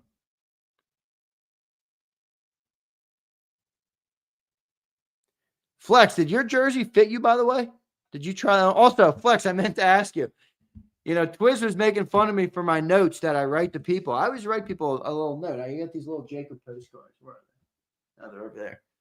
And I just write a little handwritten thank you. Thanks for the support. Thanks for watching. Did you get my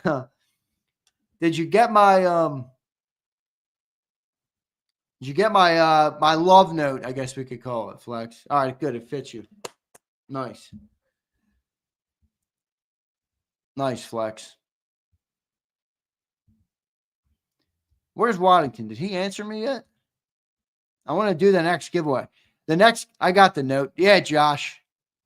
There you go. You got the note. Nice. All right, cool, guys. I like those postcards. Aren't they kind of nice? Did I give you guys the American one or just the regular JAKIB one? You're going to laminate it? Nice, Flex. I think I gave you the American one. Let me see.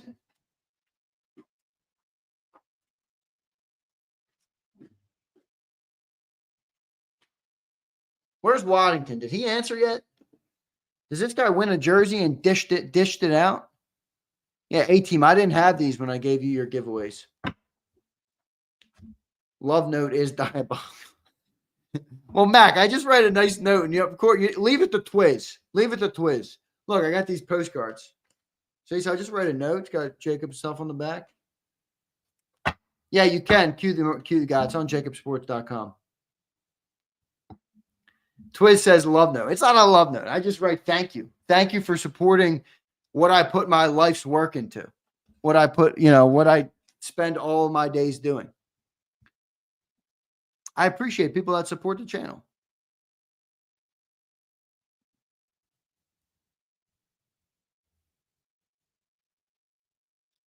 Where is Waddington? Can I move on from Waddington? He's not answering, though.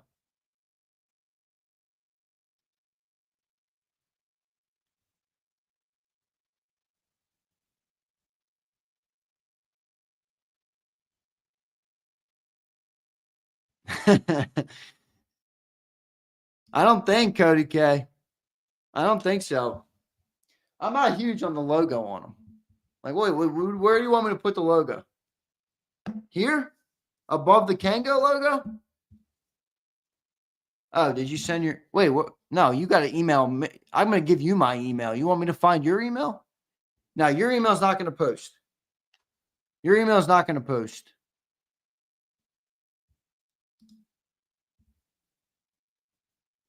Let me send you my email. Waddington, did you say you emailed me? No, you don't have my email.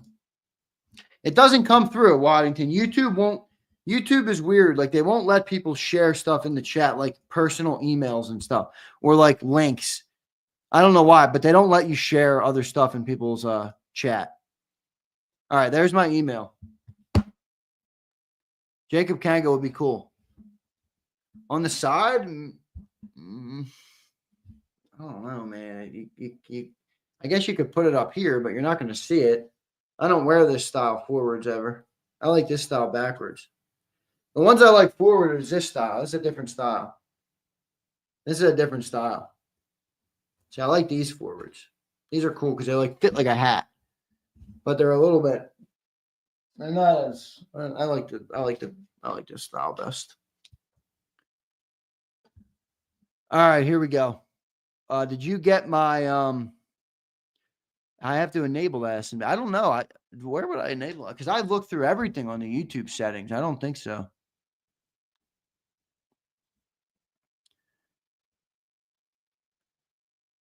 Put it on the back where the Kango logo is. You can't get a Kango without a Kango logo. And I don't like these style hats that aren't Kango branded. All right, cool, Waddington. Let me check to make sure I got it.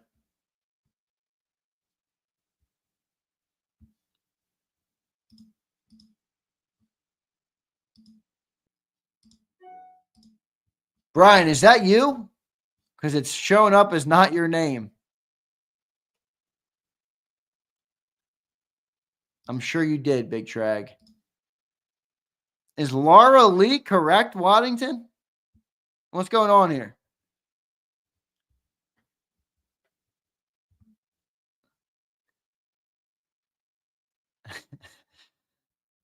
I'm telling you right now. All right. I just want to make sure. You think people can't take my email and say, hey, I'm Brian Waddington? I'm just making sure, brother.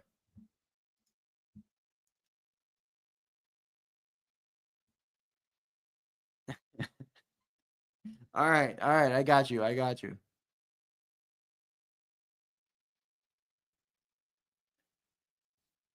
Oh, cool, SMD. I love Philly 500. He's a legend. And he says, when I zoomed with 500, he broke down how YouTube works. That was when he wanted me to make a channel. He talked about links and chats. I have his number. I can text him. I can enable it. All right, it's time for a legend winner.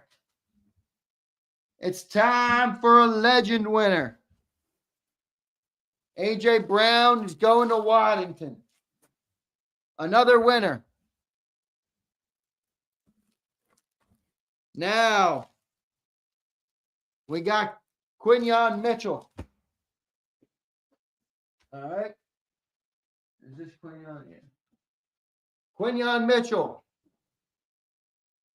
A large. Believe me, it's a large. It might look bigger. It's not. It's a large. I promise you. I tried this on. This is a large.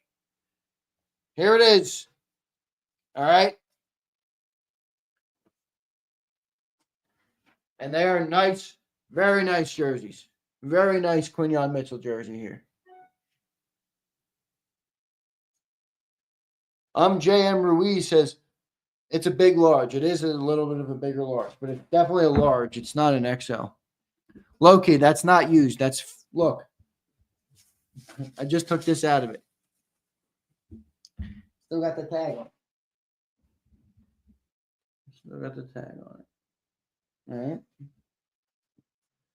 All right. Not yet, Abe. I mean, he comes on Cilio once a week, so, the next one will be for legends only. The next giveaway I do today will be for legends only, okay? Legends only. All right, so your chances will be good if you're a legend member. I always say, I got to call Philly 500 because I'd love to do some more with him. Philly 500 works a regular job, right? He has another job in addition to his YouTube. Because that's crazy. I feel like Philly should be. I feel like Philly's channel is so big, man. He gets so many views and stuff. I would love to do something with 500. He's also just a good dude. He's a great dude.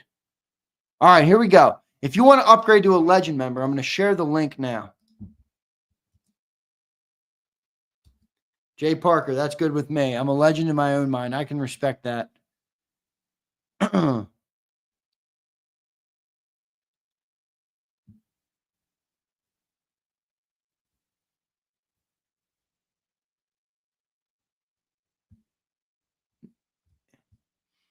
Get him to JAKIB. That'd be great. I love Philly 500 too. He's great. That's what I like about him, Sue. He's good people. He's a good dude. Yeah. Does he? That's cool. I didn't know he did that. I mean, Cilio is great. Everybody, people want to hear what they want to hear, and there are certain types of people that can handle Cilio because he's not gonna just glaze you all the time, But Cilio is extremely talented at doing talk shows. Extremely talented. Not everybody would understand that fact, but yo, Waddington. No way. Waddington, I just got your your email with your address. Waddington, are you still in the chat? Because I might be down there. I might be down where you are. Maybe I could deliver it to you. It's always preferred to do that. Yeah, that's sick. Look at this. Check this out, guys. Check this out. This is cool. Word, that'd be dope. All right, cool. Why? I know exactly where you are, bro. That's cool as shit that you're down there. I would imagine you're a Mike Gill listener. Check this out, guys. Check this out. Josh B. All right. Josh B. Hope you don't mind me sharing this, but I'm sharing it. All right. Check it out. Josh B. rocking the starter jacket. Josh B. rocking the starter jacket, baby. That is awesome. That is awesome. So this guy, you guys know Josh B. from the chat. All right. He won the starter jacket last week. Got his starter jacket yesterday, and I asked him for a photo. Look at it. He's got the snow on the ground. My man, they're crushing it in the starter coat. That is dope. I love it. I love it. I love when people send me what they get. Not everybody's going to, but I do like when they do send it. He looks like C24. No, he doesn't. Josh B's a lot cooler than C24. C24 is a shithead. All right, next giveaway. Legend members only.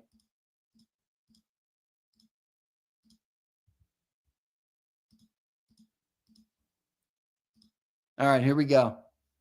Legend member only. All right. Legend Quinyon jersey. Let me get the new list of names.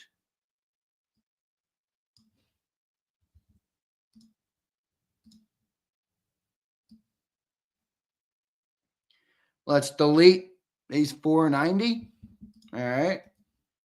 21 legends, and I think I got a couple more I got to add. All right. A-Team Fleming, Terry Hayes, Mad Dio, Kenny Sprague, Jay Ronamu, Lucius Show, Bob Brown, Dirty D, Derek Elmore, Philly Don, CZ, Brandon Howard, John Glisson, Big C, Vulnerable Vitality, Tyler Braswell, Crawley, Josh B, CT. Josh B is the one who just won the and Dirty Air. All right, Dirty Air, are you in here? Because you just won the last Legends giveaway. I'm not going to exempt you from winning, but I'm going to exempt you from winning this jersey. All right, so if you win, I'll get you something else, and I'll pick a new winner. But Dirty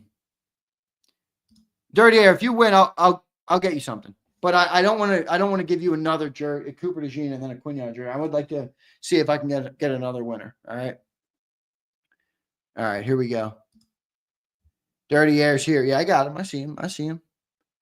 All right, I got to add some legends, I think. I think I'm missing some here. Let me go and check my YouTube. See my members. Current level. JAKIB Legend. All right, there's 22. It's Chris AM is who I missed. You guys remember Chris AM from yesterday. Chris AM. All right, Crowley's on here. Josh B's on here. CT Philly fans on here. Vulnerable's on here. Everybody else is on here. John Glisson should be on here. Yep, he's on here. Brandon Howard, Philly Don, Dirty D, Bob Brown. Yo, Bob Brown's been a member for 22 months. He's been a legend for 23 days, but a member for 22 months. One of our longest members. All right. One of our longest members. Terry Hayes, 11 months. That's pretty good. Who's our longest member? Let's look. Miguel Lara, 31 months, and Takeem Hilton, 30 months. All right, here we go. I added in A-Team. I'm going to say the same thing for you, okay? Because I already gave you a Quinyon jersey, obviously. So I'm not going to, if you win, I'll get you something and do a new drawing. All right. I'll get you something and do a new drawing. Here we go. All right. Confirm.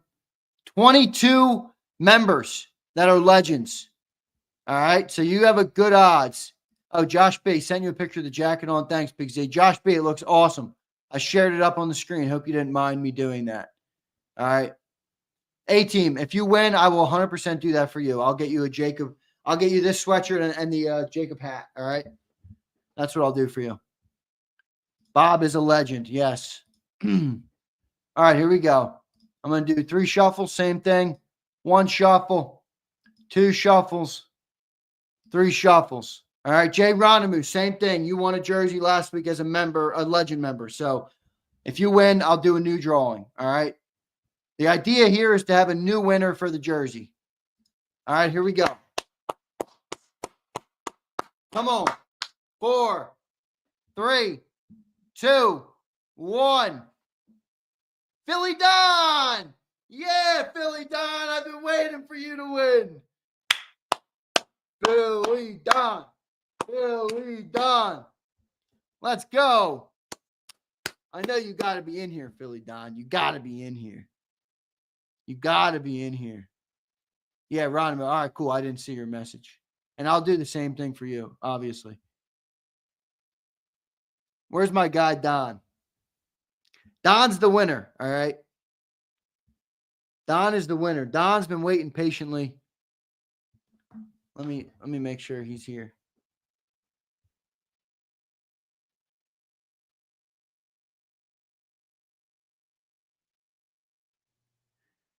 M-Rez, you didn't win stuff. Oh, crap. Also, you know what? I think he's behind. There he is. There he is. There you go, Philly Don. There he is. All right, I love it. I love it. Philly Don, if the large isn't good for you, I'll make it happen. I can get you an XL. I can get you an XL if needed. All right. Because I'm going now. We did our promotional today. All right. We did our promotional today. And what did we get on Super Chats today? $538. All right. So I'm going to use that and buy more giveaway stuff. I'm going to buy more giveaway stuff. So I can there, when I'm there, I can swap it out. All right. Now a question before I go for everybody. A question before I go for everybody. All right. Especially if you contributed to Super Chats today. Brian Fleming, Jason A-Team, Dirty D, Philly Don.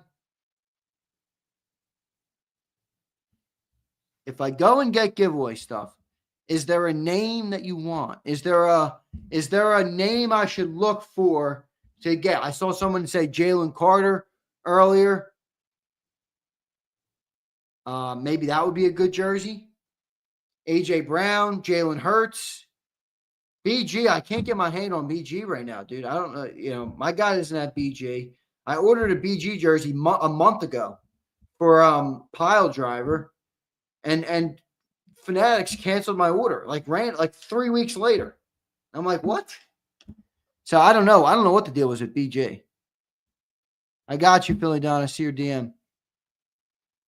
Cooper, I did give away a couple Coops, but I could get more Coops.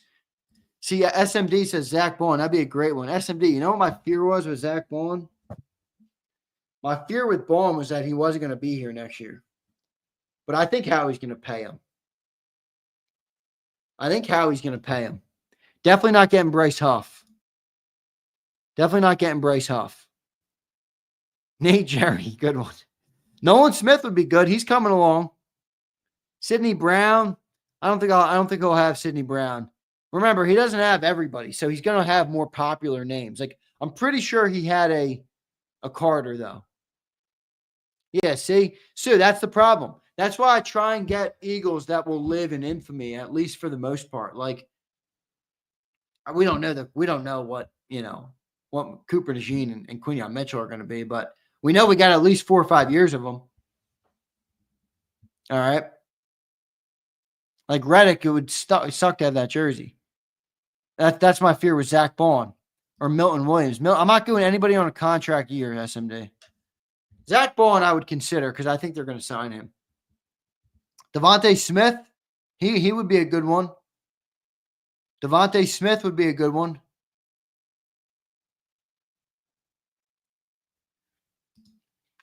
We could do, he's got some throwbacks too. That's where I got the Jerome Brown. So maybe I could get like a Randall Cunningham. No, I haven't given away a Smitty yet, Brandon. I haven't given away a Smitty yet.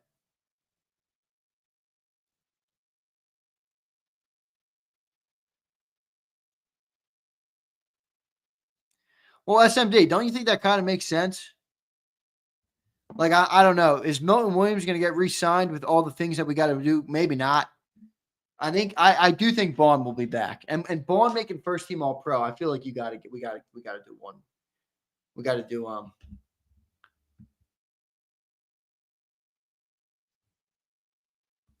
Dawkins would be epic. Throwback, Reggie White would be great. You can't go wrong with throwbacks. Jalen Carter would be great. Dawkins for sure. Halpin says Blankenship. I could maybe do a read. I do think Zach Bond was re-signed. That would be the one guy. I think Bond will be back. I think Bond will be back. They're not going to let. How is Howie going to let a first team all pro walk? You going to let a first team all pro walk? We need a shady one. That's a good idea. Eric Allen, if he gets into the Hall of Fame, that would be cool. Great idea, KCA. Old school Bill Berge, good idea. I'm all limited. I have to see what's there. Howie jersey. I don't think they got any Howies. But custom Zander Krause jersey. I don't think you guys want that. Tyler Braswell, member for 23 months. That's pretty good, Braswell. You're up there, brother. You're up there. You're probably like third on the list of members. No, so we got Miguel's 31. Takeem is 30 months.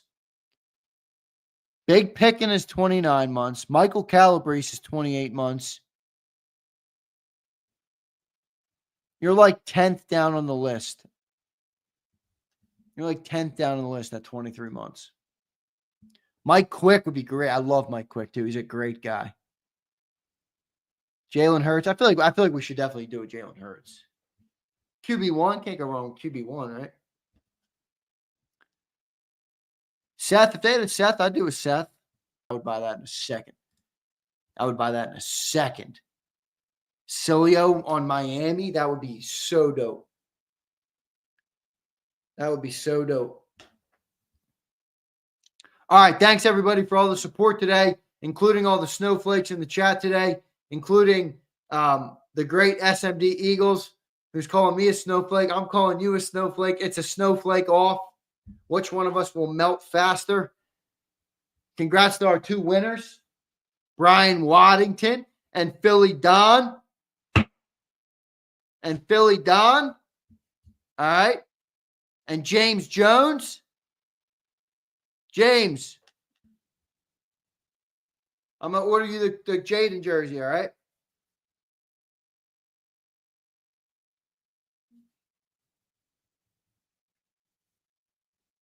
I didn't freeze, did I? You guys tell me I'm frozen? No, we're good. All right. I'll probably be in there at 3:30, depending on his viewers, all right?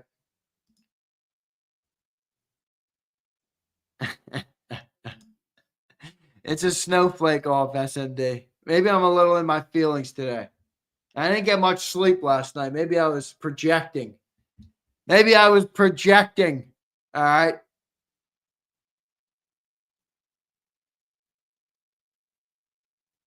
Oh, I did for a second. All right. Not anymore. All right, cool.